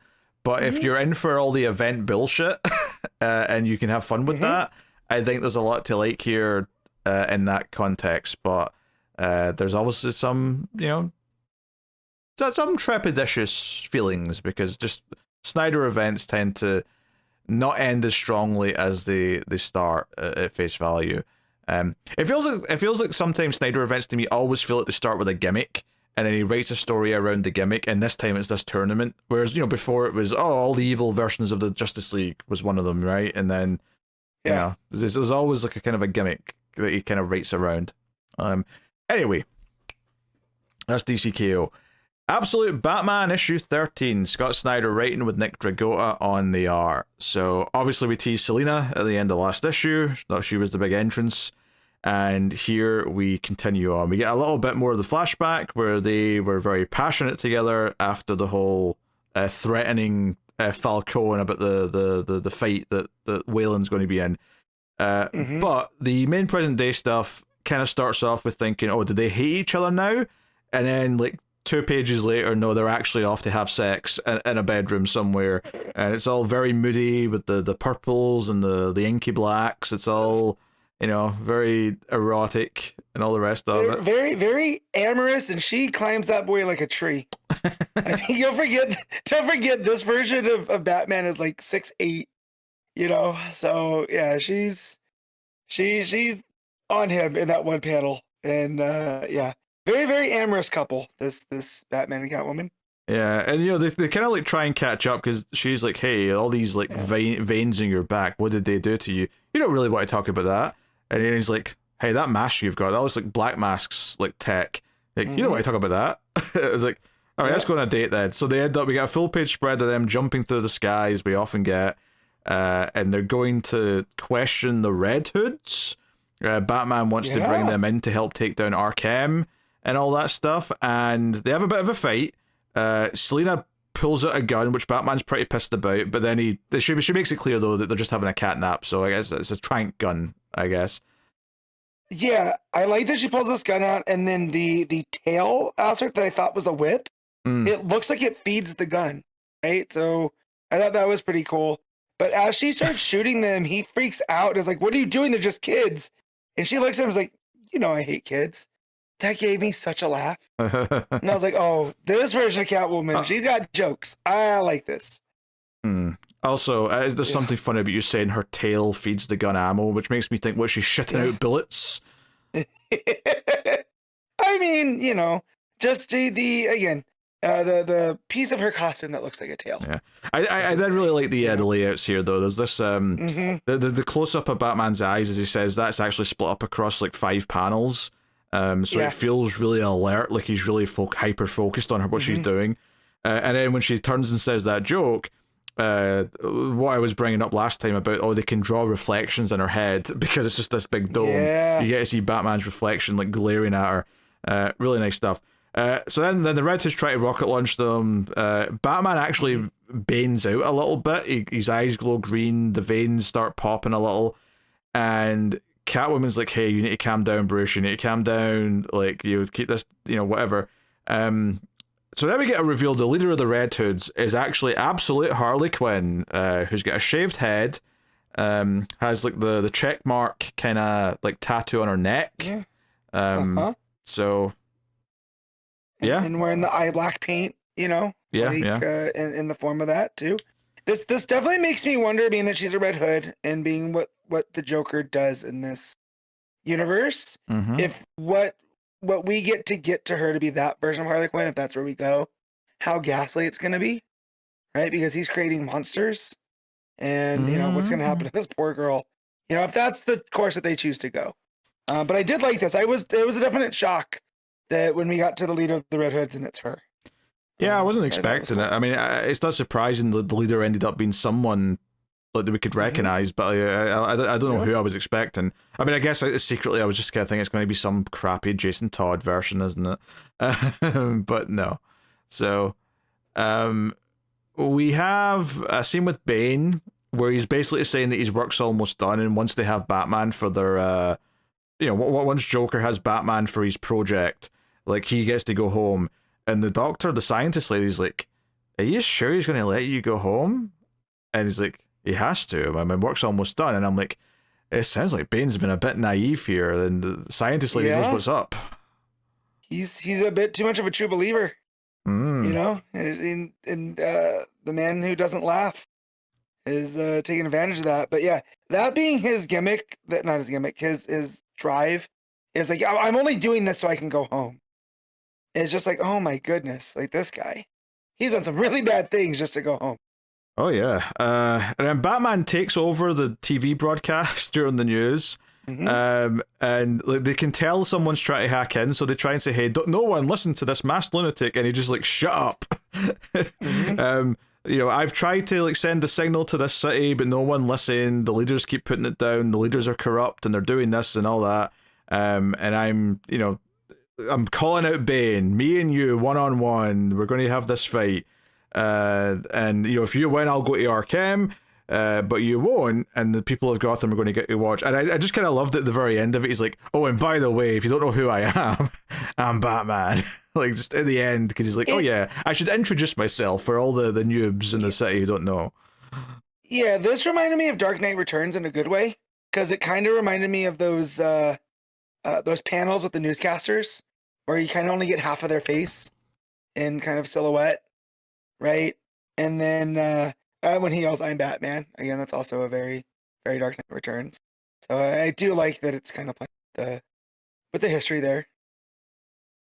Yeah, and then next flashback is Wayland actually firing Bruce as his trainer, because he, Bruce is like, "Hey, take the money and go down the 7th, and you get to go buy your new gym, and it's a win-win. You get to do whatever." And he's like, "No, I'm playing to win. I'm fighting to win. You're fired." So we're further expanding on that Wayland sort of thing. And then we go back to the present day stuff, and Selina's obviously like, "Are you sure you want to fight Bane?" And then she also tries to talk him out of using Venom, and Batman's like, "It's the only way I can fight him is to use that stuff they put in me, because like there's no way of doing it otherwise." And obviously we know that he's not fully Venomized, because they had like so many plans to turn him into a big mech cyborg Bane or whatever, but obviously he's still got some venom in his system, and Catwoman says, "It's not the only way. I have people who can help. I can help." And I'm like, "Oh, who's this we? Like, who's this people you know?" I'm curious. But yeah, so she tries to comfort him, tries to like get him to listen to her, and he's like, "Hey, if you're not comfortable with this, maybe you should just leave again." And she's like, "Yeah, maybe I should." And she leaves. And Alfred gives her a catty comment because he's not quite happy that she beat him up when she showed up at the start of the issue. And the issue ends with Batman actually driving into the sewer tunnels and throwing out raw meat for Croc to eat. So, fun. It's so Godzilla, those last two panels of the spikes coming up through the water. And then just the image coming up. So good. The question of where Catwoman went, I wonder if that's going to be part of the miniseries that got announced. Be, yeah. Right? Because it seems like that's the crux of their issues, that she left. And if she made these powerful friends, right, that can help, like who could it be, especially in this universe? It depends it depends when they planned the miniseries, because I could see this been stuff they answer in this book, and then the miniseries is just something new that she does, like further down the timeline. But if they always planned on going back and giving her own little miniseries, then they may have always planned for that to be that story separately. So I just get either way, we're going to find out. It's just a case of which book. It was the amount of attention Snyder's drawing to it here is what got me, and I was just I was like, she's very competent at what she does, right? So for all the training that we've seen Bruce has done, right, and he's bulked up because he's a lot bigger now than he is in those flashback with Waylon, right? Mm-hmm. So all this other stuff that he's done to get to the point, even before he gets venomized, she's done other. I would assume not as much, but something similar, right? Because she's on equal footing with him when they go to dig out the Red Hoods. It's like, what has she been up to? Is what I want to know. Yeah, and obviously there's parallels here between Batman's like wanting to try and win this fight with Bane, even though it seems impossible, to Waylon wanting to win his fight in the flashback story, even though everyone's telling him you cannot, like you're not going to make it to the end. So I like those parallels, and maybe Batman like finally understands how he felt back when he was going through that. So them reminding us their connection by the end of the issue with the croc bit at the end, I think is very intentional. And again, wouldn't surprise me if all of the injured, rogue / friends end up coming out to help during this fight. But yeah, they'll set up basically like a duel, like meet me at dawn kind of thing. Yep. So presumably that'll be the next issue, which should be fun. So good. Yeah. Also, we've got a play to win mentality. Snyder's really into that this week apparently. Yes. Between this and DCKO. So yeah, no, and the art's very good. I think the layouts in Absolute Batman are usually pretty spot on. I like the flow. I mean, those pages with him and Selina especially, both the fighting of the Red Hood gang, but also the love scene was very well done in terms of flow. So now, having said that though, despite the fact that this was the issue we were finally getting to see Catwoman in present day, this definitely was the connective issue between the big events. Like, this is all build up to the big thing next issue. So, so you got some excitement of seeing Catwoman and seeing her interact with them and seeing that they still have this passionate relationship, even though there's a little bit of bitterness because she's left and going to leave again. But at the same time, it's also a connected. So I guess it was smart to put her in this issue because it made it feel more special, despite the fact that it's kind of just a setup issue. So, yeah. All right, we giving Absolute Batman? I mean, it was an 8.5. Probably just an 8 for me on this one. Very good. I had a good time with it. Art's great. I'm excited to see where it goes next time. But there you go. Action Comics 1091. Mark Waid writing with Skylar Patridge on the art. So they pulled a little. So the cliffhanger last time, just to sort of recap this, is basically Clark was lured out to this event with these villains, the one from the future, and the military were waiting because the mentor teacher dude had lured them out there.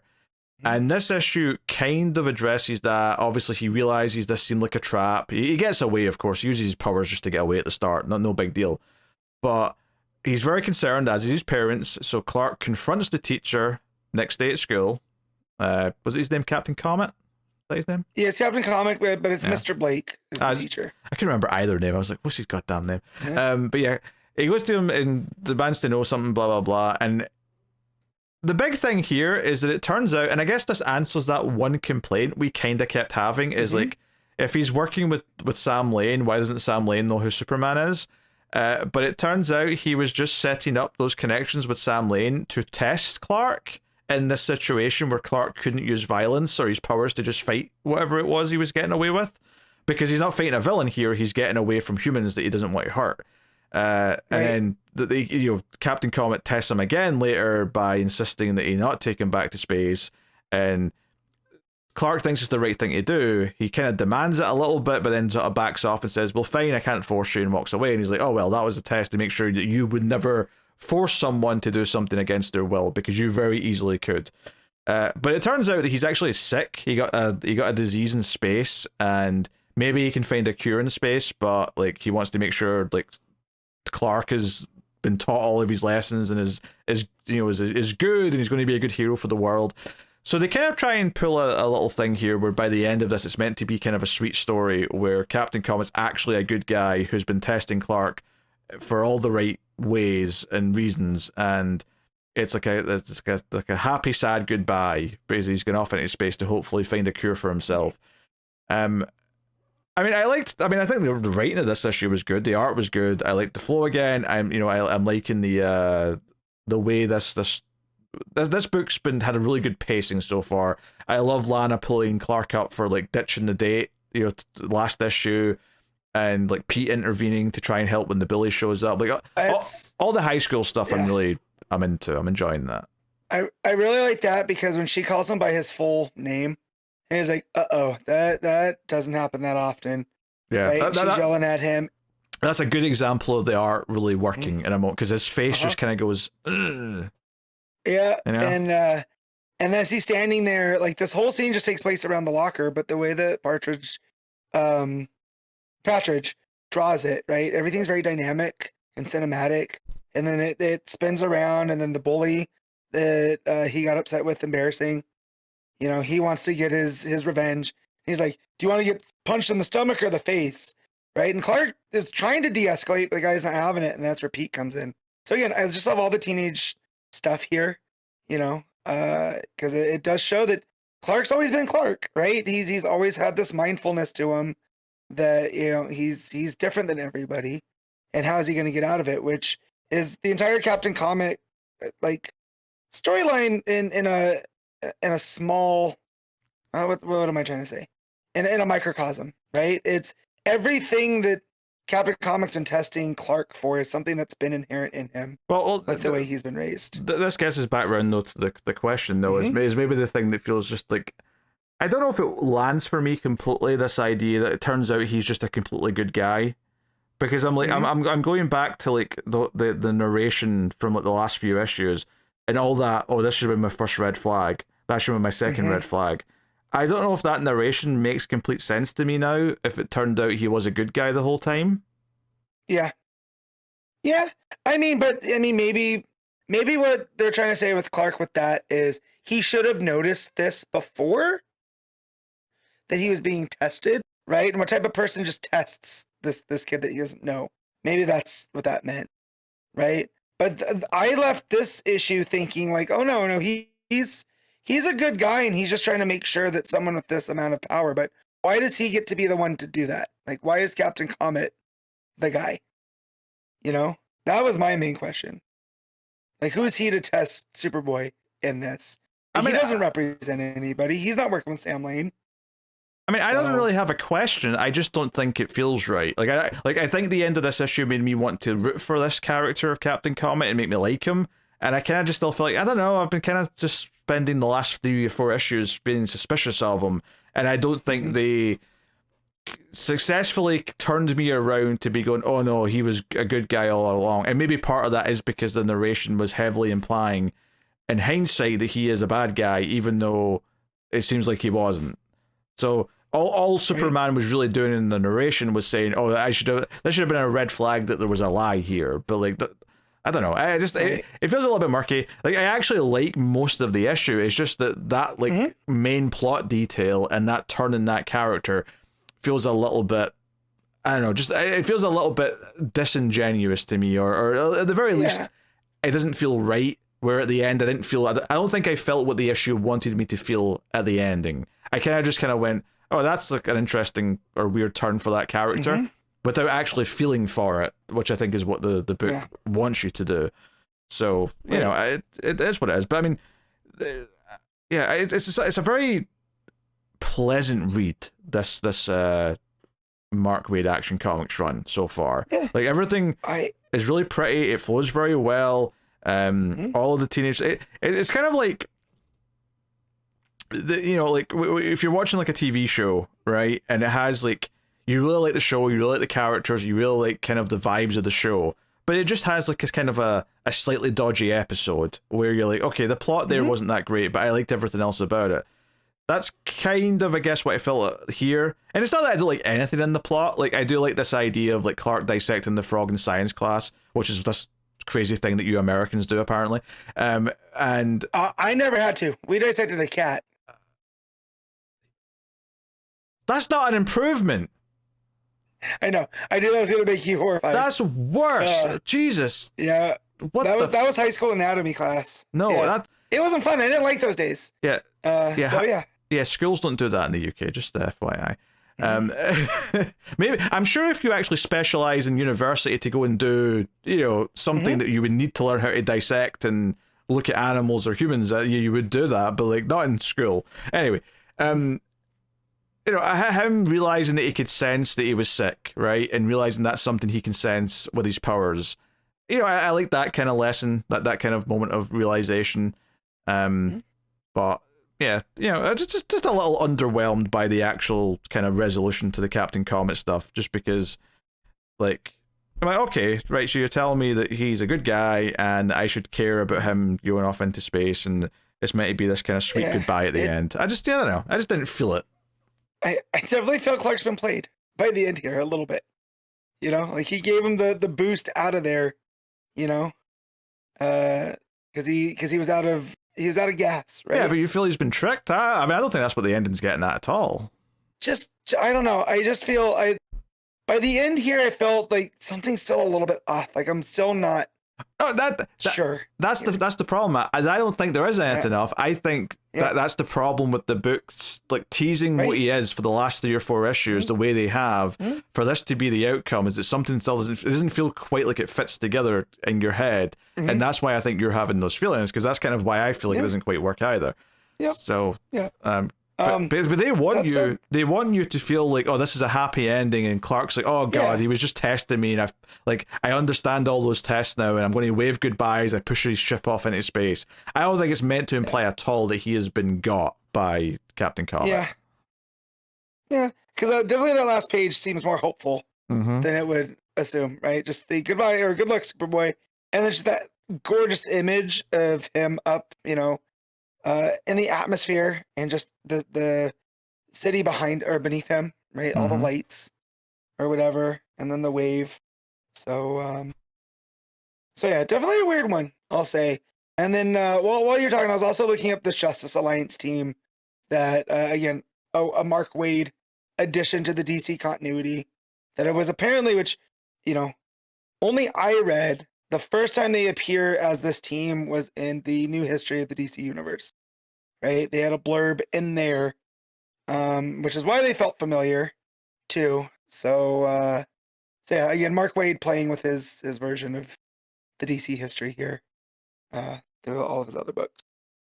Yeah, no, so still a pleasant book. I just have a little. I don't know, just the story doesn't quite, for this character, just didn't quite feel like it fit together for me by the end. Like I get what they're going for. It just maybe some little misdirections feel a little disingenuous along the way to make us think that he was a bad guy, and it still doesn't quite add up for me. But what do you give it? Action Comics issue 1091. I'm gonna straight 7. Yeah, I think that sounds about right. Because I still think it's good. Like, I still think it's a very pleasant read. Like, I want to make that clear that I still had a pretty decent time reading this comic. It just, by the end, I was like, I don't know if I got the feeling that was meant to provoke in me. So, yeah. So that's that. Supergirl, issue 6, Legacy number 275. Sophie Campbell writing with Rosi Kämpe on the art. Shared art. Sure, sorry, yeah. So yes. Well, I've just gotten the 2 names written down, but you're right. Sophie Campbell's also doing art, yeah, because it switches between like the nightmare she's having and then the real world. So the real world, Sophie Campbell, and the nightmare world is the other artist, Rosi Kämpe. Yeah. So yeah, it was okay. I love a good Halloween issue of a comic, right? Like the girls are dressed up in costumes, they're trying to trick or treat, and Kara's feeling out of sorts, but I don't know what this book's supposed to be doing, right? Like, I get that we're getting into Kara's head and whatnot, but just like these kind of one-off kind of things where we're exploring where Supergirl has been in DC continuity, I just think it's a little bit weird. Not that it's bad or anything, it's just not what I was expecting in a Supergirl book. I mean, that's getting into specifics, because she sees herself, she sees a Red Lantern at one point, and she's like, oh no, not you guys, I don't want to be a Red Lantern again. But like, so she's sick, she's having these nightmares, and the others are worried about her, and it sort of ties into the trick or treating and whatnot.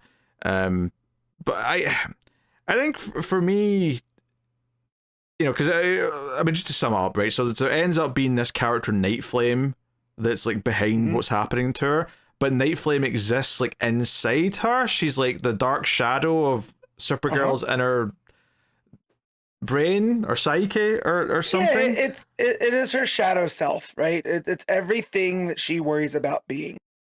It's that darker side. Like, what if she ever does let go, right? Because we see a version of her, from when they brought her back in the mid 2000s with Darkseid, and she's all, the black bikini top and the red pants, and that Michael Turner drew, and it was kind of creepy even back then, So we get into that and the whole Red Lantern of it, and then her Night Flame also brings up the version of Cyborg Superman that is Zor-El. So it's all these dark aspects that exist in Kara, and how they'll always be within her, and it's up to Kara to kind of keep this Night Flame kind of in check. Because she has her friends, and that's what she relies on. Yeah, but do I like that there's a shadow self that represents all this? Like it's a separate character in her head. I don't think I do. I don't. This all feels a bit like this is what you do with Two-Face. You have Two-Face be like the alternate persona in a head. Yeah, I don't know. This just feels weird that this is just always in there. It's so weird because like this book has been very light and fluffy, and it's been pleasant enough. But I've said a couple of times that it's kind of got a ceiling where like after a couple of issues I'm like, okay, this is an enjoyable enough read, but it definitely has this kind of like limit of like how good I think it can get, because it feels like it's not trying to be over a certain thing. And weirdly, this issue is kind of trying to go for a bigger idea, not necessarily a bigger story, because I don't know how much this is going to necessarily be a thing that they go back to, or maybe it will be. Maybe this idea of her fighting her shadow self and like these instincts kicking in or whatever is going to be a thing. Maybe she's infected with something. Maybe there's something inside her that's like made this take form. It's not something that would happen naturally, which is something I don't like the idea of. But it's almost like them doing this. His like almost like this is going to sound mean, but by reaching higher, which I'd always encourage writers and like creatives to do, it's almost like exposing the cracks a little bit, and the fact that the book isn't like capable of like going that deep or doing something that's that like big or interesting. Because by the end of this issue I was sort of thinking, on a busy week, this is the one that's starting to feel like a little bit like a I don't want to say chore, but like it's feeling like a little bit of an obligation in the big list of books. And I think this always happens to me when it's a book that's this light, where I'll be like, oh, this is a light, fun read, and I'll be fine with it for a few issues, but after a little bit, I'm like, oh, that's not enough to sustain it. Usually by a certain point, I'm like, it has to have a little bit more going on to keep me engaged. And the weird thing is that I think this is the issue that's trying to have a little bit more going on. It's trying to get into a bit more character introspective stuff. But I think the problem for me is that it's all this kind of like, we're doing all of this in her head where there's this entire dark realm that exists, and there's a dark version of her that she's fighting, and it's all just, we've seen this kind of thing done so many times at this point across all media, but especially in comics, because it's so easy to just draw this and so easy to just go in and see, here's the dark version of this character, and they're going to talk to each other, and it's fine, I think, sometimes when it's done really well, but usually when it's done really well, it feels like something that it's built up to, or it's an ingrained part of the story from the very start. This kind of feels relatively like it's just kind of out of nowhere. Like, thematically, it isn't. Like, thematically, I get that this book's all about identity and her questioning who the real her is, and that's why there was a villain pretending to be her in the first couple of issues. It's why we've been kind of doing the costumes and all that. Like, it all kind of ties into this idea of who is the real Supergirl, and I appreciate that. But this whole, she's talking to this like shitty-looking dark fantasy version of herself, I don't know, it just kind of like made me roll my eyes, and I was just kind of like, who's only able to get through because she became Satan Girl during the Lesla stuff. Yeah, that's right. That was the other twist of it, and I was just like, we're putting a hat on a hat here. Like, it was a Halloween issue, right, for October, and there were ways to do this, but it being its shadow self, because like you pointed out, identity's been a big theme since it started, and this feels like it fits in. But why does it have to be this dark fantasy character that's talking to her? Why is it bringing up things from the past that we don't need to, you know, get into with this version of Supergirl? You know, the identity of where does she fit in with her cousin and the rest of the super family? I think that goes enough. But to bring up all these darker versions of her, no, I mean, I kind of get in theory what they're doing. Like, I mean, because every comic book character does this, where they do the issue of Nightwing where they think about their past, and you get like, here's the one in the red suit, here's the one in the original Titans version of Nightwing, here's him dressed as Robin. They all like, all characters get this at some point. I have no problem with that because they always do it and it's fine. It's more just the way it's handled, where it's this dark fantasy world, it's in her head, and it's the other version of her's got a name. And it's just like, it feels a little bit fan fiction-y, I guess, is how I feel about it. Like it feels like there's no weight to this idea right now for me, and it's just kind of out of nowhere we have all this in our head when that's never really been a part of like Supergirl, or never been a part of, like, if you want to build to this and say that she's starting to have these little, you know, like start having little moments where she's having these little like moments, and then build up to there's like another like identity of herself like in her mind, like build to it or something. But here it just kind of feels like it comes out of nowhere, and they just hit us with it so heavy that I was just kind of like, I was just turned off by it, where I'm like, this doesn't really click in for me. And it does. There's been no seeding of this character since Satan Girl, right? If we had a little bit of things here or there that Kara's starting to doubt things, or whatever, even like I feel like they just throw us in. Even a moment where she's looking in the mirror and sees like a reflection look a bit evil or something, like in a previous issue, would have been like just a little seed that we're building to something like this. I was very. Also, the character's name being the smash up of Flamebird and Nightwing, of Night Flame, too. Again, like you said, it feels a little fan fiction. That feels fan fiction-y, yeah. Yeah, you know what I mean? So, but then there's other stuff that I really do like when it goes over like all of her doubts and her thoughts, and there's her over someone that's sick, right? Clearly in a bed, and then they bring up Woman of Tomorrow with Crypto, right? With the arrow in him, and he's sick, and then her rescuing the girl in Woman of Tomorrow. I like all that stuff because thematically I understand here, and I like the way that it's formatted on the page, you know, because there's less of that Night Flame kind of character. So it's a very mixed bag. That when it started with them trick-or-treating, I went, oh, Leslie's gonna get to be trick-or-treating in this, you know, human custom of giving out treats and trying to be scary, and this book's been light. So after was it the last issue that had Crypto and the rabbit? I think that was the last issue, yeah. Yeah. I was expecting something more in line with that, something a bit more light, and, you know, we can still tell a story about identity, especially on Halloween, right? You're pretending to be someone that you're not. And how does that make you feel, and that type of stuff. And then friend up what we got, you know. It's okay. Like, it doesn't make me fully check out, but I'm definitely less inclined to read this first on a busy week. I was definitely zoning out during a lot of this, to the point where honestly I feel like I barely remember a lot of the stuff that happens in the dream. I just like, it was making my eyes glaze over. I was just kind of like, we're doing this stuff, and yeah, and you know, there's a lot of books, and you know, this week and last week were pretty busy for books, and like this is definitely the one this week where I'm like, I mean, this is leaning towards drop territory, I think. Like, I've not been that enthusiastic about reading the last few issues, and they've been fine. Like, you know, it's not like I had bad things to say about that pet issue. It was perfectly entertaining, but it just doesn't feel like something I need to read, or, you know, it's just this. It's not quite like, it's not that you can't have a fun book be like must read, because you can.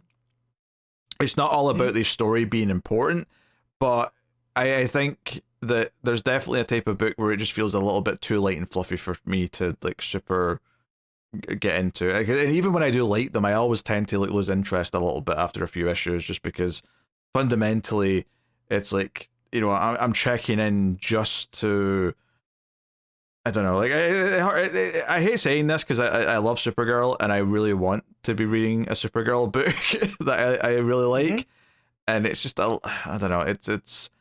It's kind of been veering between, not bad, okay, decent, kind of it's been kind of in that range pretty much.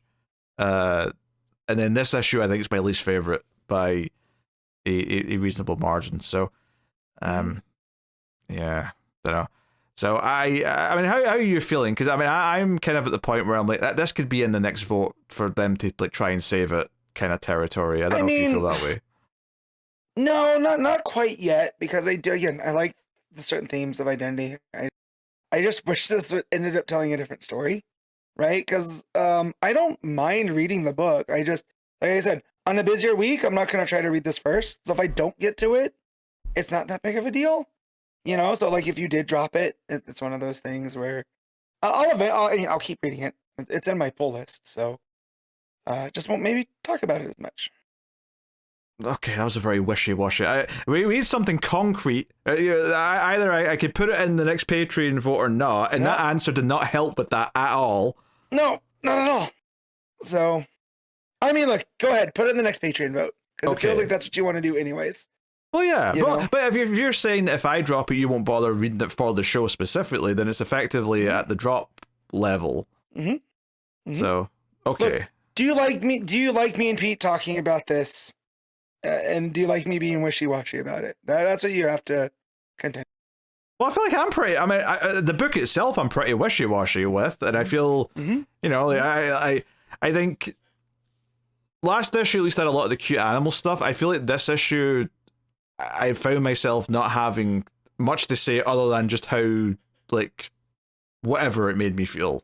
So, it's not even like I'm angry. It's not even like I've got things to, like, rip apart and say, this is terrible for this reason and that reason. That'd at least be passionate.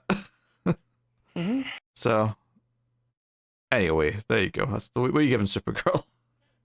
I'm going to give this a 6.5. I did like the art. I thought the art was really, really nice. I mean, yeah, the art was fine. Like, I have no problems with the art. And the split in the art was obviously perfectly fine because it was, real world and dream world. 5? Okay. Perfectly mediocre. Yeah, it's right down the middle for me, which is not exciting to read or talk about, honestly. Right. So there you go. Green Lantern Corps issue 9, legacy number 112, Morgan Hampton and Jeremy Adams writing, with Fernando Pasarin on the art. So this wraps up the Starbreaker supremacy, and yeah, the ship of Green Lanterns return to Oa to find that John has lit up all the lanterns, given all these rings out to all the other the core members that were in the prison cells, and this is the plan, is that they can take on the Starbreakers because they all have their power rings back, but they're also a little bit distraught because John died effectively in the process of lighting everything up. So that's the setup. Very quickly though, they're like, we can't worry about mourning him right now, we've got a war to fight, and sure enough, big chunk of the issue is the action. It's the big war scene taking place with all the various lanterns involved, including at one point Razor, when he sees a red lantern die, he like ditches his blue ring, or he gives it to, or his green ring, and gives it to Aya, and then goes over and takes the red ring and is like, okay, I'm going to be a rageful Red Lantern now to win this fight. Again. Yeah, so part of his story from the show was he was a Red Lantern that was able to, through the I knew light, that. right? I knew that part. Yeah. That's why he chooses to do this, yeah. Yes, and so I do love that he gives into that to save the day, right? He gives into his rage, and I'm pretty sure it's pretty cool. I'm pretty sure I knew that because you told me that when he first showed up in this book. Gotcha. I couldn't remember if I had told you, but yeah, and then that page where he does the red throw up stuff on there, and then underneath just all the different color lanterns going together. I was just like, this is really cool. This is what I do like about the Green Lantern, when it gets completely not space opera-y, but when it leans into that, it's a lot of fun. I mean, yeah. I mean, I think it's solid. It's nothing particularly special because how many times have we had Yeah. Green Lantern have pages where it's just a lot of people with different colored rings just firing beams at each other. Like, it's a lot of that. Obviously, you've got Ellie, who's got a blue ring now, and she's a construct, so that's interesting and kind of like a new idea in and of itself for Green Lantern as a concept. So she's using her powers for the first time, and all the rest of it. And they realize that maybe this is actually kind of fruitless. Where the fight starts to take a bad turn is because it turns out the Starbreakers are actually absorbing their constructs. It's making them stronger. They're taking the constructs and like just absorbing the energy. And it's like, shit, how do we deal with this? And because the Chroniclove goes off and the memories are unleashed, the Guardians get their memories back. And they're like, shit, we think we know how to beat these assholes. So the ultimate plan ends up being to basically turn all the batteries up to entice all the Starbreakers to be like, oh, that's a lot of energy. I want to get in there and lick all that energy up. It's turning the bug lights all the way on. Yes. Right? So you can get them in there. They all fly into the power batteries and they shut the door behind them, and it's like, hey, we've basically just given them an infinite supply of what they want, and they'll just never want to leave. Now, maybe that's not where we should keep them forever, but it's a solution right now. And they're happy in there. Even the main Starbreaker, he like eventually gives in and flies in because he can't resist it. And that's the way this wraps up pretty much. And it's okay. Like I think it's I think a lot of these big Green Lantern event style issues. They're pretty similar, right? All the time with the action, and it's pretty decent. The art looks good, very colorful, it's very vivid. I do like the ultimate solutions, kind of fun, but also nothing special. I mean, honestly, it's the quieter moments that I like more. It's Guy coming to sit with Carol and Hal when they're sitting mourning John. It's the little moment with Ellie using her blue lantern ring for the first time. It's those moments that stick out to me more than the actual fight itself. As far as your big bombastic issue to end up the big fight war arc, it was fun enough, if nothing special. Yeah, the stuff with the Chroniclove, right? Because Simon is the one that stops it from fully going. Yes, and unleashes the memories, right? Because he makes a hammer. Well, he's not possessed anymore, because it basically once the glove's on its own, he's not possessed, and he's like, wait a minute, what's this shit? And he makes a hammer and smashes it. Yeah, right. But then through all that energy, a voice comes from it and says, "You fool! You may have damaged my body. Hold on. You may have damaged the body I was destined to live in, patterned after your greatest superhero, but I am still reborn, and Kronos' mind lives on." And there's like a zombie Hal Jordan that comes up out of this. And I'm like, what is this about? Yeah, that's right, because he says that he's got a body modeled after your greatest hero, and then you see this sort of like half melted Hal Jordan kind of looking figure. Yeah. And so I was just like, okay, that's curious. So I felt like that was a fun little moment. But yeah, them mourning John and the questions that raises. So between where we see where this goes in the dark sectors, and what Ellie's capable of with the blue ring, I have a lot of questions of what's going on with John Stewart. Yeah, no, a lot to unpack there. The endings. The ending's the weird thing. I think the ending's the thing that can maybe kind of drags the issue down a little bit because it's like, what is this now? Apparently, this is a duplicate version of John from a previous arc where he split into like a second version, and that's what the rings went to go find, the mum ring, whatever we're calling it. Right. And that's okay, fair. And I genuinely don't know if I've read what set this up, because I do not remember it. I don't remember it either. And so he's living as a farmer in the dark sector, and the mom ring comes to him, and it says it's time to come home. And I was just like, so he sacrificed himself, but so this half of him, was it just his pure will? Is that what we were reading in War Journal? Is that why he was able to do all the stuff that he did, and then able to essentially put his mom, her spirit, for lack of a better term, in that ring, and then recreate his sister, who's another will being, right? Who is capable of hope on her own now because she's wearing the blue ring. So like, just how powerful was John Stewart as a human being? Well, to do all this, it all right? comes from that extra power that he got. Yeah, when he got all the extra power. Yeah. Like, I don't. Like, I think it's clearly just from that same kind of like surge, if you will, whatever you want to call it. Mm-hmm. But I'm not that fussed about knowing where it comes from at this point, because ultimately it's just comic book bullshit, and I can just kind of roll with it. It's just like, you have him do this big sacrifice, and then you don't wait like an arc before you have the reveal, oh hey, there's a duplicate out there that can come back and like fill the role, kind of thing. And apparently this is like an old love interest that he had that he's living with from older, like she has a robot leg, so I don't know. She feels like the one that died though, that was his main like huge love interest that would get brought up, the same as the planet, the same as Angy, right, for a long time. Captain Matui. It is Captain Matui. There you go. So this is that one. Yeah. She got a cool robot leg. I could have never pulled that name out of my ass if I'd. Here's my secret, Pete. I pull up the pages on League of Comic Book Geeks. Oh, I know you're cheating. Yeah, I know you're cheating. Don't worry. The diligent readers fill out these, who's ever in the issue, and that's how I figure out a lot of these.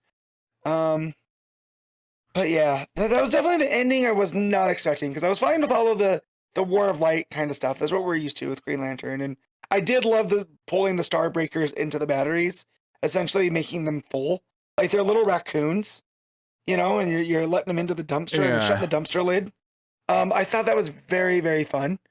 Especially we get like when they're in giant mode, and I think Hal makes a mech, and there's a panel of them fighting like that. I think all that looks really, really cool. For it to because it's not really undoing John's sacrifice as this light bringer, but yeah, to undo it within the same issue, I kind of have a beef with that one. Yeah, I mean, I think part of it's just that Jeremy Adams clearly knows his Green Lantern history, because this is not the first time he's like had something show up where it's like, oh, this is a character from a TV show that I didn't watch. Oh, this is a character from this part of the New 52, or this is a character. Even Starbreaker was like something from like whatever part I hadn't read before. Like, he's done this multiple times now. He clearly loves just pulling things from different parts of Green Lantern history.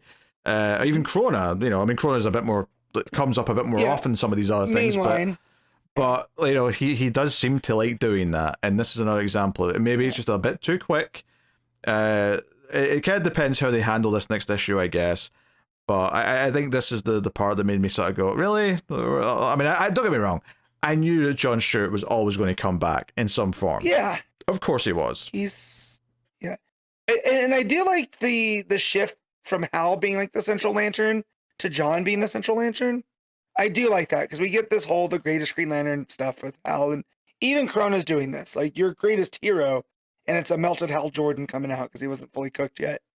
And so just the fact that it was John that was able to put himself on the line this time, and we'll get to tell stories of him being the light bearer, torch bearer, and all that other stuff. But so again, like you said, Adams knows his stuff.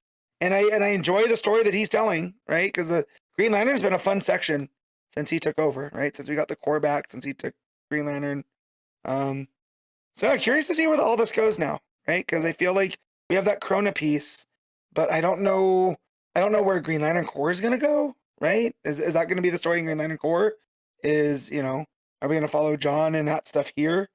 Well, I think at least John is most definitely in Green Lantern Corps, just based on who was in what book before this crossover. Krona probably Corps as well, because it ties to Kelly, but then maybe it's not tied to Kelly anymore though. But yeah, maybe. I mean, he did take the image of Hal though too, so I'm sure they'll have some stuff in there. Hal will have to weigh in at a certain point, but yeah, I'm curious to see where the books diverge now and where we go, because I was enjoying the Green Lantern Corps stuff there, where we were seeing how this fractured spectrum was affecting people across the galaxy. That was always a lot of fun, and all the new characters we got introduced to along the way. So yeah, All right. What are you giving Green Lantern Corps? I'm gonna give this. It was a 7.5. All right. I'll go 6.5. I think it's just a little bit under outright good, just because the ending and just kind of the more generic kind of side of like all the Lantern stuff fighting. I mean, it looked good and it was a good example of it, but it, it's still not that special ultimately. I always say though that this run's been kind of more than the sum of its issues in a lot of ways, just because of how consistently kind of it feels. But yeah, there you go, 6.5 for me. Batman and Robin, issue 26, legacy number 92, Philip Kennedy Johnson writing with Fico Ossio on the art. So, the follow-up to The Quiet Man from last issue, in which he killed like a lot of men at Penguin's Iceberg Lounge. He killed 5 of them because that becomes a plot point with the silver dollars he left on their eyes. Well, it's not so much, it's kind of a plot point, but it's more just like Batman points out that each of those, because of how rare they are worth 25 grand, and then Damien's like, wait, he left 250 grand's worth of coins on their eyes after he killed them? As a statement. Yeah. I really love this character. I feel like Philip Kennedy Johnson has really created a lot. Like, will he be around post this? Probably not. But for this arc, it's a character that I thoroughly enjoy. I mean, not everyone needs to stay around though. Like, it's fine if No, that's true. I'm getting the same vibes of when Tom King created The Help, in Killing Time, where there's just this really cool antithetical version of Batman, and this guy has his own creed, but he's willing to get his hands dirty, but he's doing it with this righteous vengeance, to what's the word I'm looking for? To help me out here, Pete. He's avenging his son. There we go. All right. I think I would want me to like finish the Samuel L. Jackson speech from Pulp Fiction or something. Sure, if you can do it. No, I can't. But it's just that's what it was making me think of. But yeah. But anyway, so like there's a little tease at the start of someone like hearing in the news about this massacre. That comes back at the end who that is. I like that from an atmospheric point of view, though. It just felt like a cool, creepy vibe to start the book off. And then Batman and Robin are investigating the Iceberg Lounge. Penguin's livid that Batman wasn't here to stop this because he stops everything else. And I'm a taxpayer. I did love that because you're also a criminal lord, man. You don't get the same rights as everyone else. Also, I don't think Batman saves people based on if they pay their taxes. It's really not a factor in his thinking. Batman, it's very clear Gotham PD lets him know that he does not represent the city. Right? So this argument means nothing to Bruce. But I do love that's where the rich a-hole version of Ozzy came out. Like, I'm a taxpayer, damn it. You have a right to protect me. I thought that was real funny. Yeah, so, they question, like, the one survivor who was hiding behind the bar, get some details. Damien feels like maybe we shouldn't have went to a movie, because we missed this because we were trying to do a normal thing. And Batman's like, yeah, but you wanted both parts of your life, both the superheroing and the family part. And he's, so Damien's now questioning if they should have done that. And, so that's so they're bringing that into the plot and having them question that. But Batman does some questioning. The Quiet Man's clearly prepping for more. The big thing is that once they leave Penguin turns to his henchman and says, "Call Two-Face. If this is who I think it is, like he's going to be involved in this." And Batman reveals later that he put a mic, like a bug, in Penguin's Iceberg Lounge, so he knows exactly what he said as soon as he left, including all the things that he said about Batman, which were all negative. I got a serious laugh actually, because Batman is like analyzing the coins and all that, and he's talking to Damien as Damien's training with a bunch of dummies. And at the end of the scene, Damien throws like the Batarang, and it hits the hostage dummy, right? Because it's like one of those like training things where there's like bad guys and hostages, and it stabs the hostage in the head, and Batman looks down at Damien, and Damien goes, she was looking suspicious. I don't know. I got acting suspicious. I got a chuckle out of that. Well, it also knocks the dummy's head off, too. right? So it's like a decapitation as well. And just the body language between the two, Ossio really nails it. Yeah, You know? I mean, Good yeah. laugh. So, no, yeah, it's like, okay, so what was this? This is something personal. Like, what happened between these characters? They go to stake out the possible locations that they're going to meet. And interestingly here, Johnson brings back the kids from the previous arc, the irregulars. I was going to call them the undesirables. I'm going to forget their name. You did that last time too. I know. Oh. So, and Damien actually misses like the meeting happening because he actually turns around at one point, and not only is Two-Face and Penguin already having their meeting, but the Quiet Man's showing up, and he has to call in Batman the last second as everything's about to go down. And it's a big thing though, because they show like he's in like a previous panel, like a page before, that there's like a giant crane with a big clock on it. It's because there's like a clock tower on this old courthouse that's meant to be getting like repaired or whatever. And they pay this off because when the Quiet Man does go into action, he shoots down this big clock and it like comes down onto like everyone who's in this meeting. Anyway, like, so there's some action here. It looks really cool. Batman jumps in, all fun stuff. Quiet Man judges Batman for bringing a kid to this because he doesn't want to kill a kid. But the whole time, it's basically teased during this scene that his beef's not directly with Penguin or Two-Face. He wants them to give up the real person that he thinks is responsible for killing his son. Because that's what this is all about. It's revenge for his son. And that comes back to what our first page was. Who are we watching, listen to this on the news? And it turns out, because he teases it, he's like, hey, it turns out the person who killed my son got released from Arkham recently. He's living a life on the outside. And I'm like, oh, who is it? Like, this is clearly going to be someone we know. And the reveal at the end is that it's the ventriloquist that he wants. So we see that the ventriloquist seems to be making dolls or dummies. And, you know, it's like, is he making a new Scarface? It looks kind of like it might turn into a Scarface. It's hard to tell. Yeah, so what looked like a bar ends up being a wood shop at the end. And there's a bunch of other people working on stuff, and a lady with tattoos along her arms. It seems vaguely familiar, but I don't know why. Is like, oh, it looks really nice. What's this one going to be? And that's where, you know, we see that he's making what looks like a new dummy. So, wasn't expecting ventriloquist, but the fact that we have a character called the Quiet Man coming after the ventriloquist, again, another, like, well played, Philip Kennedy Johnson. Yeah, so, I also like the line that you said where, like, oh, I don't decide who the dummies are. Like, they tell me who they are, and then I carved them. I'm like, oh, yeah, so he's still a bit messed up in the head, I think. Oh, yeah, for sure.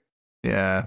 So what, were they just overpopulated in Arkham? Did they just need to make a room for someone more dangerous, I guess? Not to bring up old movie stuff, but people were comparing Lex Luthor's, and someone said, well, this Luthor escaped from Arkham, and it's like, yeah, Arkham has a revolving door. That's not something to be proud of. Everyone escapes from Arkham, you know? So that's what I hear is it's like, oh, it was his turn to come out. He was doing fine. Until he's not. Don't let him near a woodworking machine.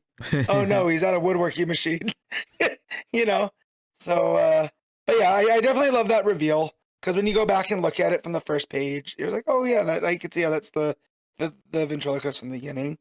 And just some of the other stuff. The reason that Damien doesn't notice all this is going on because he's hanging out with the kids his age, right? Yeah, and that's going.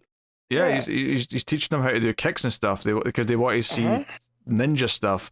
And it's this idea again that him trying to have a normal moment with like kids his own age, just like going to the movies with his dad, is getting in the way, and he's once again missed at something for his robbing job. Like he's missed something that Gotham needs him for, kind of thing. So it definitely seems to be the theme of this arc, is this idea of like temptations of doing normal things, distracting him. And even the bit with the dummy, like which was funny, was him getting distracted and like, you know, making a mistake. So clearly we're playing with that, and I think that's interesting.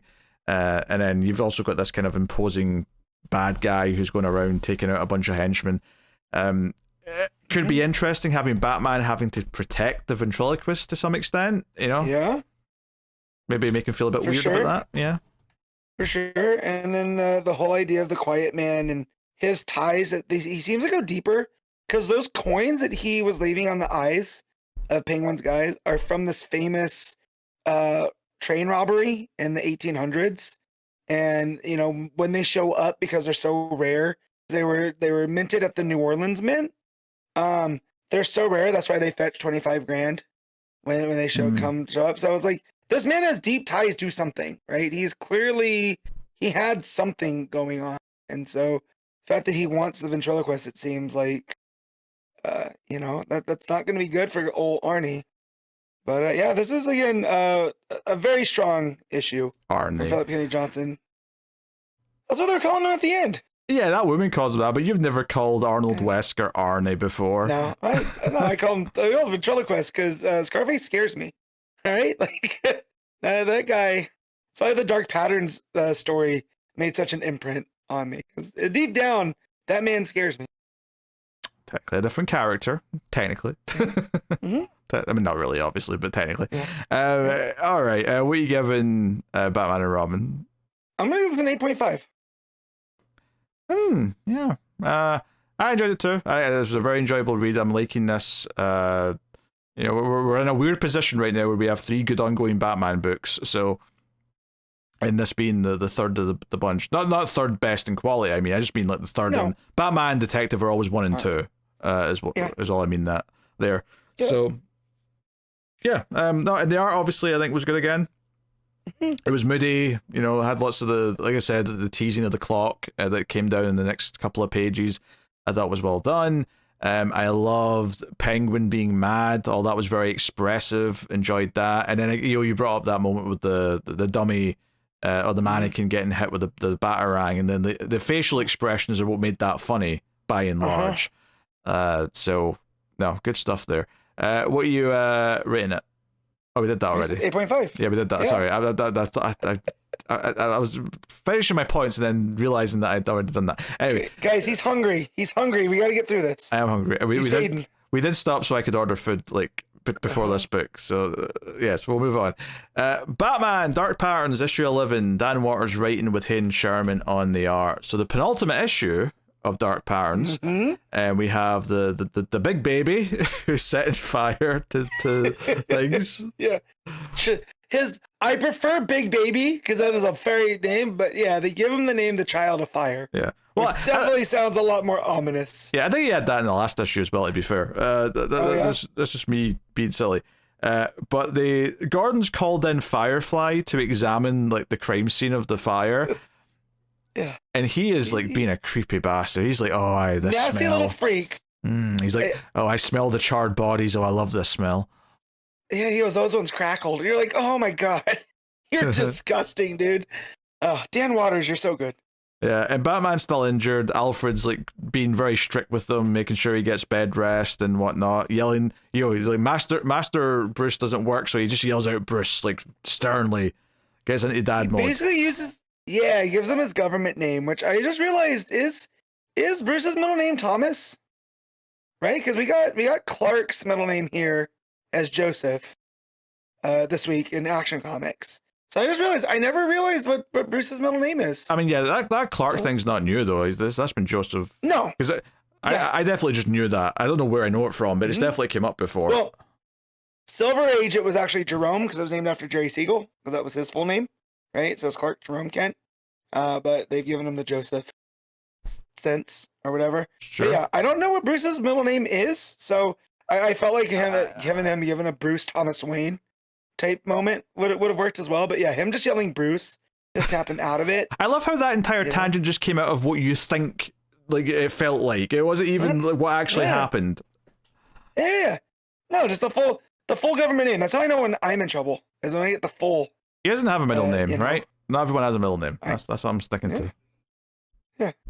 Anyway, you so talk about this. What? Go ahead. Okay. I just don't care what his middle name is, if I'm honest. So the coroner dude, he's been kidnapped by the actual killer, even though Batman still thinks the coroner is the killer. Or the flame arsonist, whatever you want to call him. Obviously, we know it's the journalist. That was the big reveal at the end of the last issue. It was maybe the one critique I really had, is that reveal felt a little bit lukewarm, no pun intended. But no, I mean, he's being creepy here. In fact, Batman ends up kind of putting two and two together when Alfred mentions that Child of Fire sounds like a headline by this journalist, and it seems like he maybe like gets the idea of what's actually going on here. There's some good art here, though, obviously, as we've had a lot with this book with Sherman and the layouts, but there's a really nice panel when he's talking to the coroner, where it's like their faces are coming in from either side of the page, but then in between them is like his silhouette with all the newspaper clippings behind him. It's just really spooky. It really feels like we're talking to a serial killer in their den kind of vibe. So, and then he picks up the baby mask at the end of the page, which obviously is super creepy. So, no, really like that. Really like that. And he says the way that this is coming down, right, is the coroner, he's accusing him of turning Batman into a police officer, which was like, well, no, that's always been Batman, right? But the journalist has an idea of what Batman represents to Gotham in the grand scheme of things, right? And the myth of Gotham City. And so he's blaming him for this. And he goes, I don't blame you. You know, we can't coexist. One has to eat the other. And I was just like, that's the last thing you want to hear from a serial killer type dude, you know? And now I'm reading for Dr. Xermanico. Just to be clear, though, it was the journalist accusing the coroner of like demystifying Batman by talking to him like he's just another police officer. And that because of that, either him or the coroner has to go, because one of us is reinforcing the myth of Batman by like giving him all these things to do, and the other one is like demystifying him. So that's his whole thing here, is that he wants to go and like make a big statement, which ends up being recreating the fire of Gotham, which we get more. Probably the biggest like art set piece of the whole issue is Batman running out of the cave. He's driving through the city, but we're seeing the flashbacks. So we're seeing the Batmobile in the present day, but the city that he's driving through is the city on fire from like 18 whatever it was. So I mean that stuff's pretty good, and it kind of mixes and matches a little bit once he gets out of the car, and like some panels, and it's always this like pink color when it's a flashback with the city on fire, and then like obviously the normal coloring for the rest of it.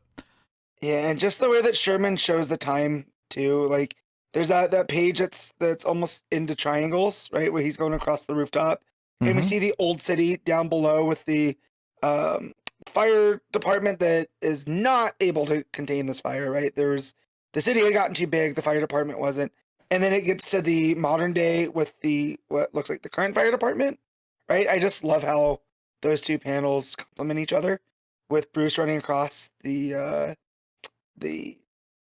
rooftop with the cape dragging kind of behind him.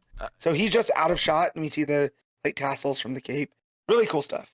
I mean, there's a lot of like inventive layouts with all this sequence where it's switching between the two, where you've got these arrow type panels on one page, you've got kind of like a three-way split in another with a skyscraper in the foreground.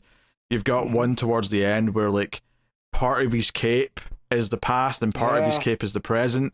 It's all very, and like you said, there's a lot of exposition here about how the city had gotten too big super quickly after the turn of the century. The Industrial Revolution was coming in, and they didn't make a bigger fire department, right? So like they had all of a sudden 10 times the population, 10 times the places. I also like the detail that like the average person then wasn't very illiterate, so they couldn't they wouldn't know the streets by name. They would know the city by sights, by things they recognize. So when the city burned down and they got rebuilt and looked nothing like it did before, all these people, like it was like they were in a new city. They didn't recognize anything. They didn't know where they were. So that was a really interesting little point there. Well, that and the closer the fire got to the water, the worse it got, because commerce in Gotham came through the docks, right? So there's all sorts of super flammable things. So, as the fire department thought it was going to be easier, it got worse and worse, and it spread, and that's how it became the Great Fire. So again, bunch of little small details that bring out this richness to the story. Yeah, for sure. So The whole thing is that the Child of Fire is going to start this fire again where it originally started, which is at the stock exchange in Gotham. So he basically just walks in his outfit, and the guard's like, "You're a weirdo, what's in that bag?" And he's like, "Oh, it's just a incinerated device." And the guard tries to run out the building with it, but he's like, "Well, I already put 2 outside." And then so you get this big full page of like, because it's one of those buildings with all the columns at the front, so you just get this fire like behind all the columns, so it really pops with all that breakup that's naturally happening because of the building. Just really smart art choice. So yeah, this fire's begun, and the cliffhanger is Batman standing on a rooftop looking down at the city as the fire is there. And a really nice touch in the art that calls back to all the flashbacks is that the fire starts off orange, but as it gets closer to the sky, it turns pink. And it's basically like, hey, look, history's repeating itself. Like, it's starting off normal and becoming the flashback. I thought it was a really, really nice touch. Yes. And the fact, too, that the journalist is going to drag the pathologist. Oh, yeah. He's got him chained up, and he's dragging him into the burning building, Yeah.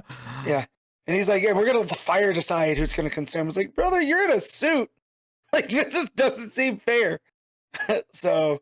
I love a good crazy like this. Joe, we did the original Wicker Man on streams.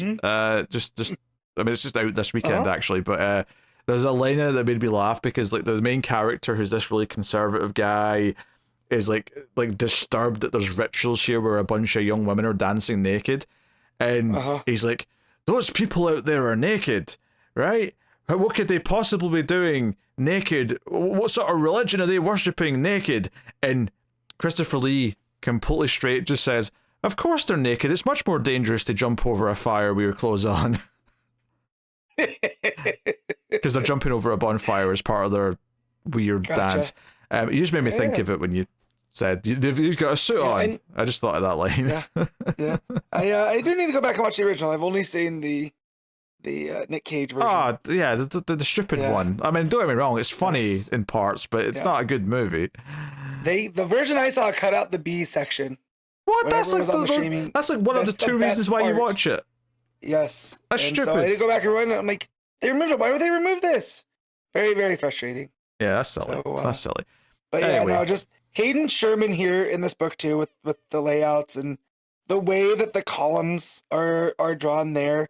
Everything on that page seems like it's pulling focus to those columns, so it makes them seem bigger than they are too. Right? It feels like they're looming. So, yeah, man, just this book. I'm sad this is the penultimate issue. That means we only have one left. Yeah. You know, I'm gonna say the fact that that Dan Watters is pulling all of the threads together now from the first 3 arcs to here to, it's this whole demystifying of Batman, and the villain here weirdly wants to make Batman this legendary figure, it seems like. So I do like how that comes around and kind of fills the Dark Patterns title in a weird way. Yeah, because there's been an element in each arc that's contributed to what this endgame is. I just hope Dan Watters has got another book at DC lined up. I know he's still doing Nightwing, obviously, but I'm hoping that he gets another book before too long. But hey, what are you rating Batman Dark Patterns issue 11? I'm gonna give this one a 9. I'm inclined to agree with that. It was fantastic. Great art, great story, creepy vibes. There may have been an abrupt cut there because my food arrived and I had to rush off and get it. But yes, moving on. Batman, Gotham by Gaslight, A League for Justice issue 4. Andy Diggle and Rob Williams with Leandro Fernández on the art. This was pleasant. I mean, I don't think this is a great book necessarily, but it's a fun enough time. This issue is mostly them fighting Zod and getting their asses kicked by him. I mean, Superman does try and reason with them first, and Zod just blasts him with nuclear heat vision. So he's learned his lesson, I guess. The Zod's not to be trifled with. Yeah, they all get beat up pretty much. I mean, and then there's a subplot with Constantine convincing the B Squad, and that B Squad being Cyborg, Jay, and Julia to come in, and it's mostly fun. I think because these characters haven't had a chance to have a big fight yet, this felt a little bit more interesting than characters who we always see having big fights. So, that is what it is. I mean, Martian Manhunter gets hurt pretty bad. I mean, hell, Adam Strange gets shot by Lex Luthor. Lex Luthor pulls he's acting like a dick, and then Adam Strange just gets up and says, "Hey, let's just have a fight then. Come on, let's get on." He rolls up his sleeves and Lex just pulls out a gun. This isn't even the same as Indiana Jones. This is this is even more underhanded than that. Yeah. This is villainous. Yes. Where Adam Strange's like, let's put up the Dukes though, Marquis of Queensberry rules, and Lex pulls one of those small pistols, like a Derringer, out of his wrist, and just shoots him. And you're just like, oh, okay. Which I thought that was quite funny, and shows what kind of character Lex is. Yeah, a big notable bit here is that Batman eventually grabs that kryptonite core out the back of Zod's suit, and Zod gets really pissed about that. Batman does hold up a gun to it, so I mean he's fine pointing a gun at an inanimate object, but Zod's like, you don't understand what that is. You don't understand what you're doing. And then when he ends up grabbing Batman, Superman finally comes back, because Superman's been out of it since he got blasted. He's missed most of the fight, but he comes back in and says, "Leave my friend alone," which feels like a big deal given that they're still pretty new to each other. But of course, it turns out that Zod's protected by the kryptonite with his big suit that he's wearing. So when Superman picks it up, he just immediately starts to look like shit and feel like shit. So he kind of starts to. But then the B Squad show up. Constantine teleports them in. They zap them with a bunch of stuff. Jay's running around, and they win. They knock him down. However, someone, I think, we find out later. Actually, it's Lex. But I was trying to look at the hand there, because I think in the moment I was thinking, did Constantine swipe this amulet from Zod? But no, it was actually Lex. Because the end of the issue is Lex with Adam Strange, who's bleeding out. He's teleported them with the amulet to Alaska. And brings up whatever the version of the Fortress of Solitude is here, which looks like a big just block. It looks like an inverted pyramid. Oh yeah, I can kind of see that actually. So it's coming up. Yeah, up through the ice. And he's like, after all, you know as well as I that sometimes we men of learning must require a certain solitude. And again, just pitch perfect writing for this. This was fun. This was a nice. Yeah, it's all right. I appreciate how quick of a read, even though it's how many pages. It's a pretty good size, but it was a quick read because it's mostly a fight. And I like seeing Zod just tear through these guys, because again, this isn't the Justice League that we know. They barely know each other, So he just tears through them, and then we get that good moment with Superman of "Leave my friend alone," because it shows that he is this wholesome dude in the middle of the country. So, honestly, them caring about each other is the highlight, because also Alan gets really pissed when Jean gets knocked down, and he starts going full assault with his powers. So. That's the stuff that sticks out more than anything to me, and then Zod being a formidable foe. But obviously, once they do get rid of the suit and the kryptonite's next to him, he does shrivel up, he does get weak, and he's like, "Oh, minion Lex, where are you? Help me!" But Lex has stole the amulet, he's pissed off. So this was issue 4, so we got 2 left. So I guess Lex is still the real big bad, because he's gained control, he's gained power, now he's got the access to the fortress, and who knows what Kryptonian crap's in there for him to use. Yeah, and they make a really point that Zod, when Clark tackles him, is like, "Oh, maybe you are Kryptonian." So there's this whole dark edge of this Kryptonian, conquering still. So like whatever's under there is probably not good. For him to be bringing up. So stakes are definitely raised. But yeah. Yeah, no, it's the sort of thing where like the first couple issues of the first half of this were surprisingly great. And I think, over time it's kind of settled into just, it's all right. It's just a good, fun time. I do think that if this was an ongoing, I don't know if I'd be like that committed to it, but knowing there's only 2 more left, I'm like, I'll see this to the end and see how it wraps up. But it's not quite as special as it felt when it first started, I will say that. It does feel a bit more just kind of like, it's an alright little Elseworldsy type story, and, take it from there. I like this world. If we touch back on here every so often like we did with Deceased, I think that's okay. you know, a special here and there. I think part of it's just because it's felt a bit more generic the more it's gotten towards all the characters being there. Like, it's almost like it rushed to get all the characters introduced too quickly, where back when it was just following Batman, Wonder Woman, and like one other character, it was like, oh, this feels a bit more like a mysteries building and we're revealing things at a nice pace. Whereas this just feels like, oh, it's just a comic book fight. And there's some fun bits in here, but it's not as special as it once was.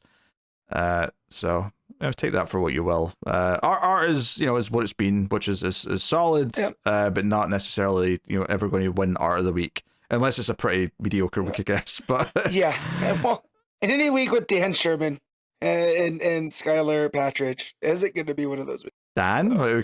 Can Hayden be shortened to Dan? Hayden, I'm sorry. Dan Sherman? Where'd that come from? I don't know. Hayden Sherman. That's me. There we go. What are you rating Gotham by Gaslight, A League for Justice? I'm gonna give this a solid 7. Yeah, I'll go 6.5. I'll go 6.5. I think it's just slightly under just outright good, but it's just decent. It's a fine read. It is what it is. So that's that. We got Batman, Long Halloween, Last Halloween, issue 9. Jeph Loeb writing with Chris Samnee on the art, which was a nice surprise because I did not know that until I looked at the cover and went, oh wait, Samnee. I opened it up and I got to the first page and went, this feels different. And I went back and I was like, oh, it's Samnee, that's why. Okay, here we go. Well, to be fair, it's been a different artist every single issue, so it's not like there's a consistent one that's suddenly gone. No, but there was definitely the way that the stuff was laid out and then the colors, right? Definitely felt like somewhat familiar. So I was very pleased to find Samnee. Sure. This issue, like, I think half of it is pretty solid. Like, I like all of the stuff with Batman infiltrating the meeting at the Falcone house. Selina's there. I like Selina chasing after him, but kind of saving him. There's kind of like, we kind of saved each other, but there's still a bit of weirdness. That's all just classic Batman Catwoman stuff. I like the furthering of like Selina, like, I think I'm Falcone's daughter. You are, in fact, I'm your mother, and like they have their moment. The reveal with the Gilda at the end, though, I'm like confused. Is exactly like, I don't know if they're just telling me that she and what's the Falcone son that's still around? Mario, thank you. Like, okay, so her and Mario Falcone are a thing, and the baby's his. It's not Harvey's. Okay, that's fine, I guess. They're currently at holiday. That's fine. But I'm genuinely not sure if they're trying to tell me that they were also involved in the holiday killings back in Long Halloween. Right. Together. And like I almost was getting the vibe that they set up Alberto. Yes. Because up to this point, Alberto has been holiday. That's been since Long Halloween came out. Specifically holiday and Long Halloween. Obviously Dark Victory had its own serial killer, which turned out to be, someone else. Yes. Anyway, and I was like, oh man, is he really trying to retcon something into Long Halloween? Because I don't really like him doing that, if I'm honest. No. Long Halloween was a very, very good book. It's one of it's one of those Batman books you recommend to a new reader. Here's year one, here's Long Halloween, here's a couple other ones. Go read those. That'll get you started, and you can just go wherever you want pretty much after that. Like, I was all for having like a third in the trilogy. And like doing some interesting stuff with it, and I think the Batman Catwoman stuff's been really good, but the actual murder mystery part of it's been a bit in the convoluted side. And this ending here, if it is suggesting that, and I think it feels like it's been treated like a big reveal like that, and not just they're behind what's going on now. And we still don't know why Catwoman shot herself. No, there's definitely an air that she's playing a side as well, right? That Selina is, because she doesn't necessarily believe, this is how I read it anyways, that she doesn't necessarily believe the mother, that she is the actual biological daughter of Carmine in this way, right? That's her mother, all this other stuff.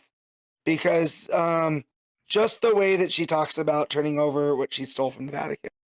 You know what I mean? Like there's that hesitation and stuff there. Well, I mean, she always thought she was Falcone's daughter, though, so I don't think that part's incorrect. I mean, maybe this woman, Falcone's lying about being the mother and why she gave her up or whatever, but Right. That's what I meant. I didn't mean Carmine because Yeah. that's been pretty well, especially in this version with the long Halloween stuff. But yeah, but why she would shoot herself in the leg to get all this going, and then use that as a way to add some subterfuge to everything.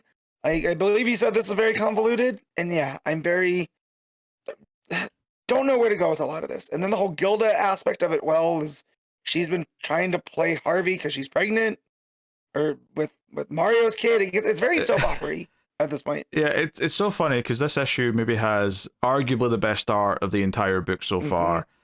And I do think the Batman Catwoman stuff's good. And because that first half is mostly like, some infiltration and an action scene and the Batman Catwoman stuff, the first half of the issue I really enjoyed. Like the first half is like really solid stuff. It's why I can like this book when it's good. And then the back half, once we get to the scene with Two-Face and like him questioning the pregnancy, and then the Catwoman scene with the Falcone, and then obviously the ending with the Gilda reveal, I'm just kind of like,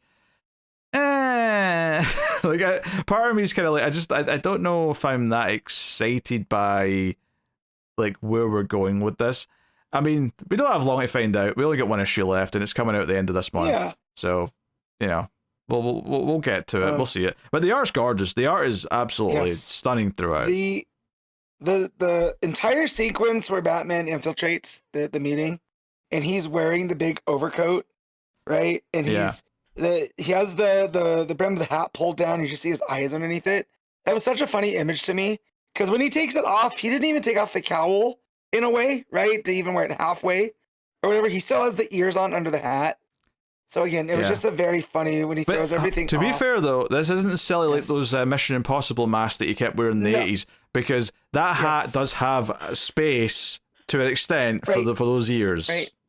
Absolutely. But it was just one of those ones that I expected him to at least be wearing the bat suit underneath, and maybe taking off the cowl partially or whatever. But no, he's wearing the full thing underneath. It was just, it was a very comical image. And then just that. Yeah. He gets shot with a shotgun, and he gets like a big hole in his suit, but like, just the fabric, the Kevlar underneath obviously blocks the hit, so you get a shot of like just seeing the padding or the armor underneath the fabric, which I thought was cool. The big 2-page where Catwoman's diving out after him again, very gorgeous. Just good layouts when they're falling. Everything's got an angle, so it feels like they're going down the entire time. Just really simple but really effective stuff. Hard to fault any of it. Yeah, the art is gorgeous throughout. There's really almost nothing to say in any negative way about it. Also, part of the reveals as well, actually, because right before the Gilda bit at the end, Batman in the cave is looking at the footage of when Gilda left Arkham when she got out, and she's with the fake FBI agents that were in it a couple of issues ago, who were actually working for the Falcons, and that's how he connects her to the Falcons. And I was like, oh god, yeah. I don't know if I cared about who the fake FBI agents were, but there you go. And it's revealed with one of those enhance, and he yells at Dick for that's true. Coming over it closer, and I was like, well, he probably didn't know he could yell enhance and it go in. You know what I mean? Like, I thought that was real silly. And then Joker shows up here, right? And Two-Face and him make a deal. But, Joker keeps his fingers crossed behind his back. So I'm wondering how Joker ends up playing into the finale as well. There's something really funny to me about yelling out enhance stick. Enhance. Yeah, there is. It's like it's before your big scene. You're shooting your porn movie. So just before you try to psych yourself up, you're just like yelling at yourself, enhance stick, enhance. And you just got yourself stage fright because it doesn't like to be yelled at. Talk nicely. Back to the book and away from enhancing. I think this is the first time I've seen Samnee draw Joker, right? Because we haven't even a hint in Batman and Robin Year One, right? Of Joker. Yeah. So, and I think his Joker looks really good. It kind of plays into the exaggerated features that we're used to with the Tim Sale version, right? Big old smile and whatever. But yeah, the whole double cross section, I thought that was another really fun page. So yeah. Yeah, it's interesting because like there's some pages early on where I'm like, this just looks like Batman and Robin year one because it's Samney, but then there's other moments like Joker where I'm like, oh, this feels like he's trying to do the style that fits with, but it still always feels like Samney. But like, at times it feels like the design of the characters is obviously trying to do the Long Halloween version, and that's cool. That makes sense. But yeah, so yeah, a bit of a weird issue. I feel like it was a good like 3 or 4 issues I was a little bit middling on this week, sadly. Yeah, which is a bummer when you're reading like 10 books and like almost half of them are leaving you a little bit lukewarm. But this was one of them. So what you rating Long Halloween, The Last Halloween? I'm gonna give this a 6.5 too low. No, I'm gonna go 6.5. A lot of it is on the art, so. Yeah, I don't know. It's tough. I'm kind of in that 6 range. Again, the art's obviously done a lot of good things for it, but the reveal was just kind of like, really? What would like? Because it does feel like it's trying to retcon stuff about Long Halloween, and if I'm wrong, and that's fine. But the way it was presented felt like they were trying to do some kind of oh man, this has been the truth all along, kind of thing. Yeah. So hey, that is that. Now, next up we got our Patreon's Choice book, or Patron's Choice book, or Patron's Pick book. That sounds good actually. Patron's Pick, that's a alliterated. There you go. So yeah, this is a vote we now do every month for our patrons and YouTube members. We can vote between 3 books. Now, some of it will be like a new issue 1 that we might have not tried otherwise. Sometimes it might be to save a book that we're considering dropping. And then the third option will be a classic title that we're kind of just going to keep having there as a backup in case the other options aren't that compelling. And that's what won this time. So we are talking about Batgirl issue 2 from the original Cassandra Cain series from 2000. So that is what we're looking at today. So yeah, I thought this was a pretty good issue. I really like the point of this issue and kind of the arc for Cass that's in here. There is one confusing part that I thought was a little bit strange, which I'll bring up when we get to it. But this issue is about 2 things, really. One is about the idea that Babs wants Cass to learn how to speak and learn English so that she can communicate better and actually have conversations. And Cass just kind of shrugs it off to begin with and is like, whatever. However, the main plot of the book is ultimately going to inspire her to want to be able to communicate because she sees how powerful being able to communicate with someone is by the end. Yeah. And it all stems out from this inciting incident, which is a woman's being attacked by like an ex-boyfriend who's in like a gang, and he's getting really rough with her. And this good Samaritan's walking by, this guy's walking past and can't let it go. And he tells some other like passerbys to go phone the police, and he goes into the alley and says, "Hey, leave her alone," and like stands up to them and is like, "Hey, just walk away. Like the people have seen you. The police are coming. We know what's happening here." But this ex-boyfriend character is such a lunatic that he like pulls out his gun and says, "You think I won't risk going to prison for the rest of my life just to kill you?" But of course, the scene ends with Cassandra Cain, Batgirl, swooping in and kicking the shit out of everyone. The way it plays with the colors there, where you get the lines when the guy closes his eyes on the one page, the guy that's being threatened, the good Samaritan, and then so those lines are going horizontal and everything's the regular color, right?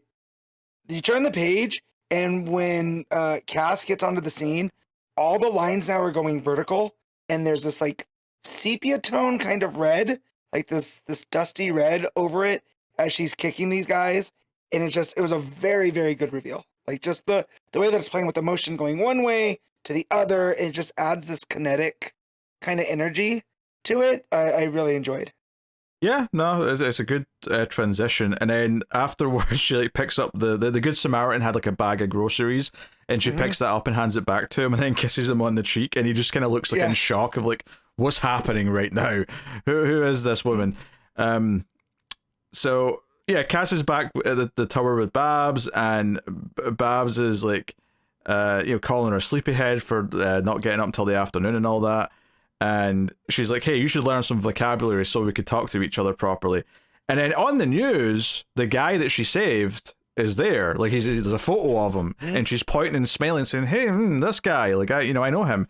And Babs like then has to sort of explain to her that the news is negative, that the news is saying that this guy's been kidnapped, because it turns out the ex-boyfriend dude that was like threatening the woman that then threatened him, he's the son of a mob boss and did not take kindly to this interference. So he's been kidnapped, and Babs figures out quite quickly. I mean, she's like, I'll find where he is.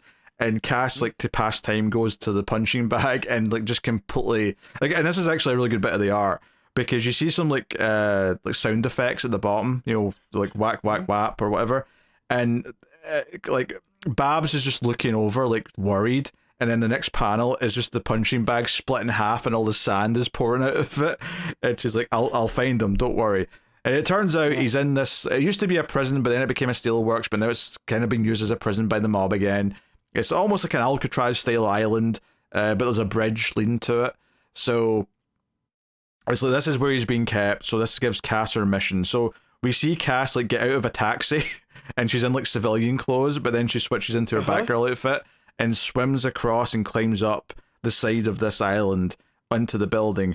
And this is so I'm liking all this so far. I'm loving, because again, all of it's playing out very silent, right? It's all very sequential visual art. I do think this initial moment when she's inside is a little bit confusing, because she's got the mob boss son, right? And she's got his arm up behind his back and hand over the mouth, and they go into what I presume is the cell where the Samaritan's been held. And the villain here, right, the mob boss son, throws the keys out the barred window. So the keys go flying out. Cass jumps to try and catch them, but can't make it in time. They're too far gone. So she knocks the bad guy out. And then it seems to be that she's trapped in the cell with the Samaritan. And I'm not really quite sure how they're locked in the cell, if like she had to come in the first place. Like, I'm not sure what the context is with the door locked behind them. Does that make sense? Yeah, so what I'm taking this as is that he was going in there, right? Because it says there's a slam, right? On there. So I think he was going in, she gets the jump on him, he throws the keys out, and now they're stuck in the cell. The door closes behind them. And now she's stuck in there with him. I think the fact that they're in the cell with the Samaritan is the part that feels weird to me. Yeah. If like the keys went out the window and she was like in the hall and was trying to figure a way to get into the cell, that would make more sense. Yeah. But she's trapped in there with him, and it also means this bad guy's knocked out on the floor the entire time for the rest of the scene, which is also a little bit strange. It's a minor quibble, but it was a little bit confusing, and I didn't really understand exactly how they get into this situation. But you know, the Samaritan's clearly not doing too well. He's slouched down. He's, you know, the speech bubbles are all wobbly. He's clearly not feeling too great. And Cass like put some explosive like gel onto the wall, and he kind of passes out. But there's a whole thing where he talks about his wife. He's like, oh, we can't keep meeting like this. My wife's going to start having ideas. And like he's thinking about his wife, waiting for the phone call about where he is and all the rest of it. But Cass blows a hole in the wall. That wakes him up because he kind of passed out. He says that he's passed out again. Like, this is not the first time he's zoned out, which again maybe suggests that he's like, you know, struggling. Yeah, he's been beaten to the inch of his life, right? Yeah. And then when he wakes up, he goes, "Oh, you kicked a hole in the wall?" Right? Because he was completely out for the explosives. Yeah. Right. So, you know. And then Cass is carrying him like officer and a gentleman style. Like, she's like got him in her arms, and she's running along the top of the building, and he's like passing out, and he's like, did it again, you know, you saved me again. And she puts him down to go and like fight a bunch of the bad guys. But just before she runs off though, or when she gets back, we get this great page where it's all black, and it's just like, it's like not even like gutters, it's like it's almost like infinite black around like just the relevant parts where it's Cassie's face, and you can see her reacting through the mask. But it's basically this guy dies, and he's dying, and as he does, he hands Cass a letter and says, "Please take it to my wife." And this was actually what the first page of the issue teased. The first page was a close-up of this letter, and it was like, okay, what's the context of this? So we get this great page where he hands her the letter, and the page after is her standing over his dead body, and there's a close-up panel. It's basically a full-page spread, but there's a close-up panel at the bottom of just her eyes like getting angry. So the next page is just her like kicking the shit out of every single mobster who's coming to this island as backup. Very satisfying. From the time he says, "Please, my wife," and then loses the consciousness, it's pretty silent, right? It's all Cass just whipping ass. Like, there's a couple of grunts from the guys that she's beating up, but until it gets to Gordon, right, a couple pages later, it's some very effective storytelling through the art. Yeah, no, it has a lot of impact. And it's like, oh, this was a good guy that she saved, and then he get into trouble through no fault of his own, and she's trying to save him, and she's failed. She's here too late. They've already done too much damage, and she, like you say, she jumps over the limo. She kicks the shit out of all these guys, eventually grabbing the main dudes and whatnot. And then we go to like the scene where Gordon's like telling the wife, "I'm sorry, your husband's dead," and like he was a good man and so on.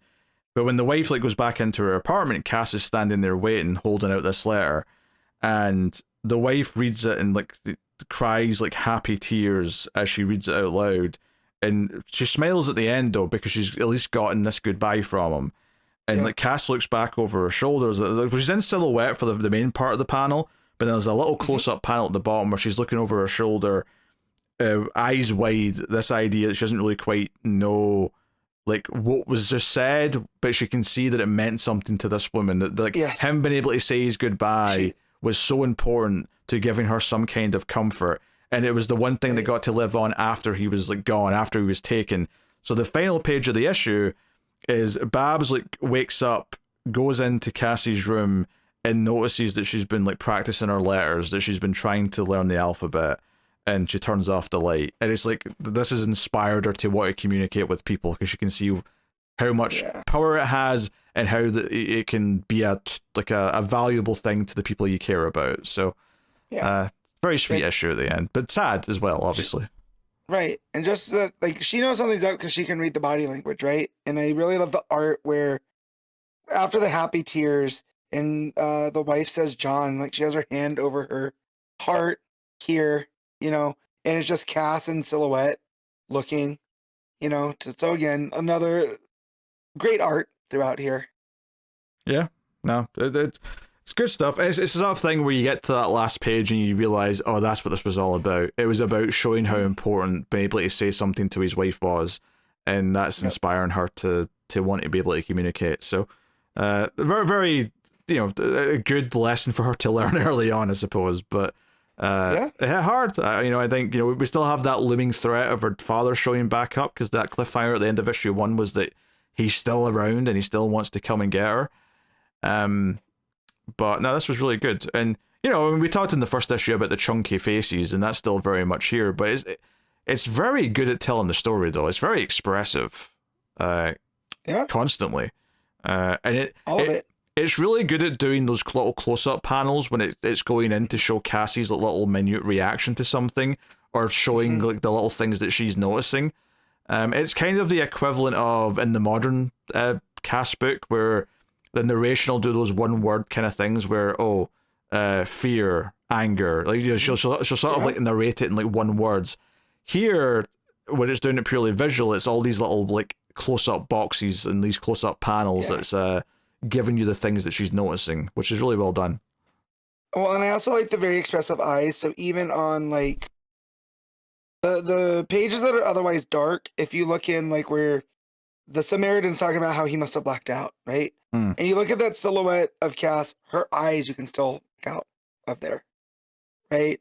And then when he's blinking out of consciousness, if you look at those panels of her, you can definitely make out her lip and her eyes and all this other stuff. So even though there's a blank mask on her, you can still pick up those expressions, which is another really smart feature of the art when you have a silent character like this. So it's really, so important. Really solid stuff. Yeah, like I don't know if Cass as a character would have taken off if like these like storytelling methods weren't been able to be used. So no, I mean I think I really liked issue 1. I think issue 2, other than that one confusing part where I don't think it was clear how she ended up in that room with the it was a bit weird, just the logistics of it.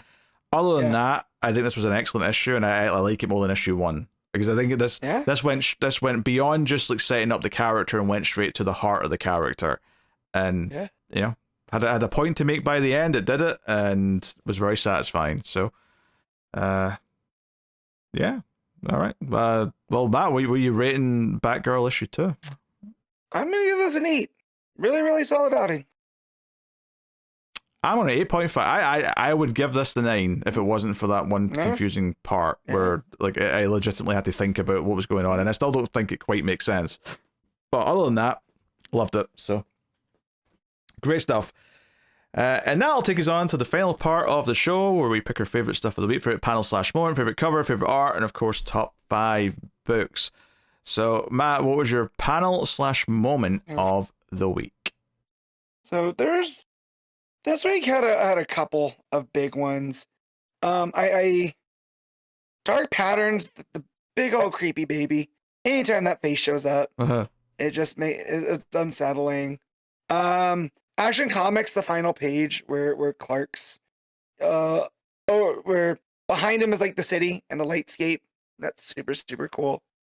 But the one that gave me the most joy this week was an absolute Batman, and that's where Catwoman says how much she hates kids after shooting them with the tranquilizers, and just remembering how Batman beat up the Black Mask kid too in those early issues. I thought that was a nice compliment. So that's mine. Oh, I think I've seen what cover you like from KO. I've got a sneaking suspicion there's some cowboy shit involved. Anyway, my panel / moment of the week. I don't know. There's a couple things from KO that I could pick for sure. Batman's sort of dying moment being one. Joker showing up. That was a good, because they kept that close to the vest, right? Joker even being there at all. I thought that was pretty big. Yeah, absolute Batman had a couple of moments I liked. More low key moments in this case, but I did like them. I think Batman and Robin had a couple of big moments. Yeah, I think though. Yeah, I think I might have to go with Batman driving back into the city and like the flash. And it's technically several pages, but like that concept, that moment, I think is probably my moment of the week. But that's a good one from Dark Patterns, so I'll go with that. All right, cover of the week, which I was looking at whilst you were going on about your moment of the week. I think. Okay, do you know what annoys me? Sometimes you see a cover that's in thumbnail form, and then you click on it, and it's not as good as it looked when it was small. Yeah. Yep. It's like a really good concept, but then you click on it, you're like, oh no, the actual like work here is not that good. Right. Having said all that, though, I like the Jenny Frison Absolute Batman variant.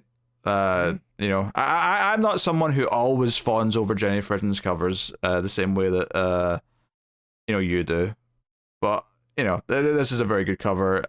I think the extra bit of color to her outfit, so there's more tones to it, actually does make it look a little bit cooler. So I'm into that. There's a couple of good covers for KO, of course. There's a lot of variants.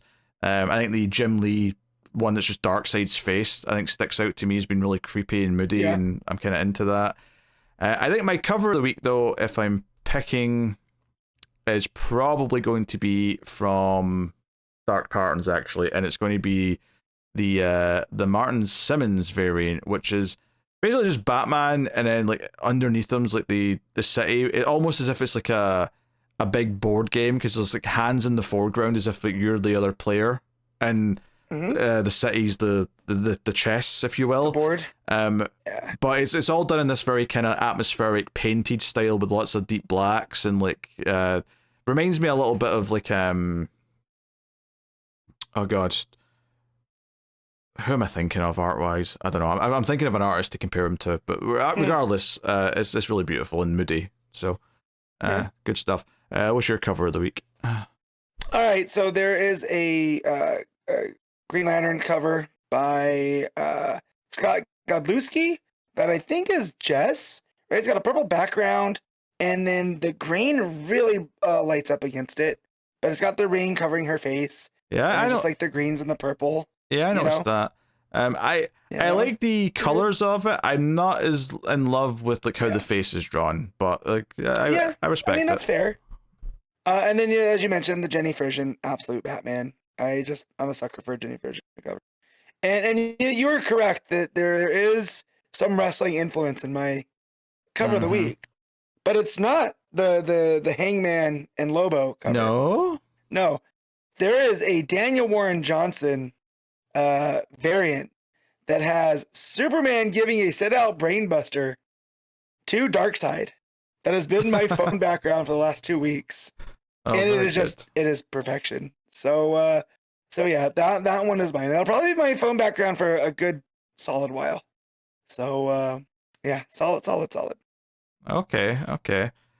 I'm just looking at this cover because I hadn't seen it. Oh, okay, Brainbuster. I could almost see that becoming like a...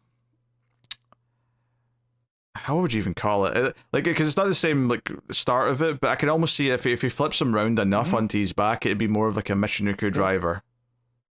Yeah. Well, that's initially what I thought it was, but the way that he's drawn, it's definitely a brainbuster, but no one does a set-out brainbuster because of the style of it, right? Like, yeah, because his head's between his legs, it doesn't make me think of brainbuster. It makes me think something else. Well, but it also kind of looks like when Brody King does his Gonzo Bomb, right? Okay, Matt, Matt, over the shoulder. You're losing the audience. No one has a goddamn clue what you're talking about. We're moving on. Anyways, yeah. So there we go. Yeah, art of the week. Art. It's Hayden Sherman, Dark Patterns. The close for Long Halloween was Samnee, right? Dragotta's great for Batman, absolute Batman. But yeah, Dark Patterns. Yeah, that's fair. I mean, I think KO is maybe the other one that would like have a chance outside of Dragotta and Sherman. And maybe even Fico Ossio is worth a shout. But having and Samnee's really good. That said, though, how I feel about the issue is kind of coloring it a little bit. So I'm going to agree with Hayden Sherman, but there's a few options there. There's a few options you could pick. All right, top 5 books, Matt. On you go. All right. So number 1 is going to be Batman Dark Patterns. 2 is Absolute Batman. 3 is DC KO. 4. I go with 4. It's a lot of books this week. 4 is Batman and Robin, and 5 would be Action Comic. Yeah, I think it's going to be a similar list, maybe a slightly different order for me. Number 1 is Dark Patterns. Number 2, it's probably Absolute Batman. 3 is KO. So far the same. Boom, boom, boom. Yeah, I can make an argument for Batman and Robin above KO. Actually, now I'm thinking about it, I can make it. Yeah, I'll put Batman and Robin at number 3, KO at number 4, and then number 5. I guess, yeah, Action Comics. Yeah, okay. Yeah, so sadly, big week for books, but I would say there's almost half of them I was a bit lukewarm on this week. So that kind of sucks, but hey, that's what it is. Next week, let's see what's coming out from DC Comics. We have Absolute Flash, issue 8, Nightwing 131, Batman Superman World's Finest 44, Titans 28, we have Wonder Woman 26, The New Gods issue 11, Superman Unlimited issue 6, Catwoman 80, Crypto, The Last Hour of Krypton issue 5, and Justice League Red. Plus there's a bunch of reprints and facsimiles and whatnot. So yeah, so some fun books out next week, looking forward to. As for checking out the Titans tie-in issue, I think I'm less inclined to check that one out, just because it's not actually, I assume, not one of the actual fights in the tournament. It seems like it will probably just be the Titans, and what they're up to on the outside world. Doesn't seem like it'll be that essential, and it's still the same team that's been on it, so there's no reason to kind of think that the quality will have jumped up if you didn't like the book already. So Yeah, it's a sort of one where if I had been reading that book anyway, I'd have happily read the tie-ins, but because I'm not, I don't feel compelled to go read that one. Some of the other tie-in issues, I might be different though, because if they feel like they're part of the tournament, I might be more compelled to think I need to. But that may not be true, but I might be compelled to think that. So, is what it is. But anyway, that's what's coming next week from the show. Also, worth mentioning, just because this is probably going to be exactly what happens, is me and Matt are going to record the show a day early next week. So the show will be out around the same time it always is for both patrons and public. But the reason why I'm mentioning it is because you're probably thinking we should be talking about solicits next week. We'll be recording before the solicits are out, so the solicits will be waiting an extra week. So I'm just warning you now. I'll say it again at the start of next week, because next week they almost definitely will be out on Friday night next week. We will be recording Friday during the day. So just warning you now. Not that it makes a big huge difference, but just FYI. So anyway, that's the show. That is Comics from the Multiverse. Of course, you can support everything over at patreon.com/MailFuzzTV or via YouTube membership, and you do get to vote in that monthly poll for what we do for the patrons pick. You also get an exclusive monthly review. Right now it's Batgirl Year 1. The first 2 episodes of that are out. And you can go back and check that out, for whoever. October's episode's still to come. Looking forward to doing it. It's been good so far. So check out all that stuff. But mainly you're getting to support the show, help keep it coming, get it a little bit earlier. It'll be there for you when you wake up on Sunday as opposed to the time it goes out on Sunday. Well, it depends on your time zone. I guess for the US, it's not actually that late in the Sunday, but it's late in the evening in the UK on a Sunday. But that is us. That is the show. So thank you very much. Thanks to everyone who already supports us. We do really appreciate it. And we will see you guys next time. So keep reading DC Comics. And remember to never get lost in the Speed Force.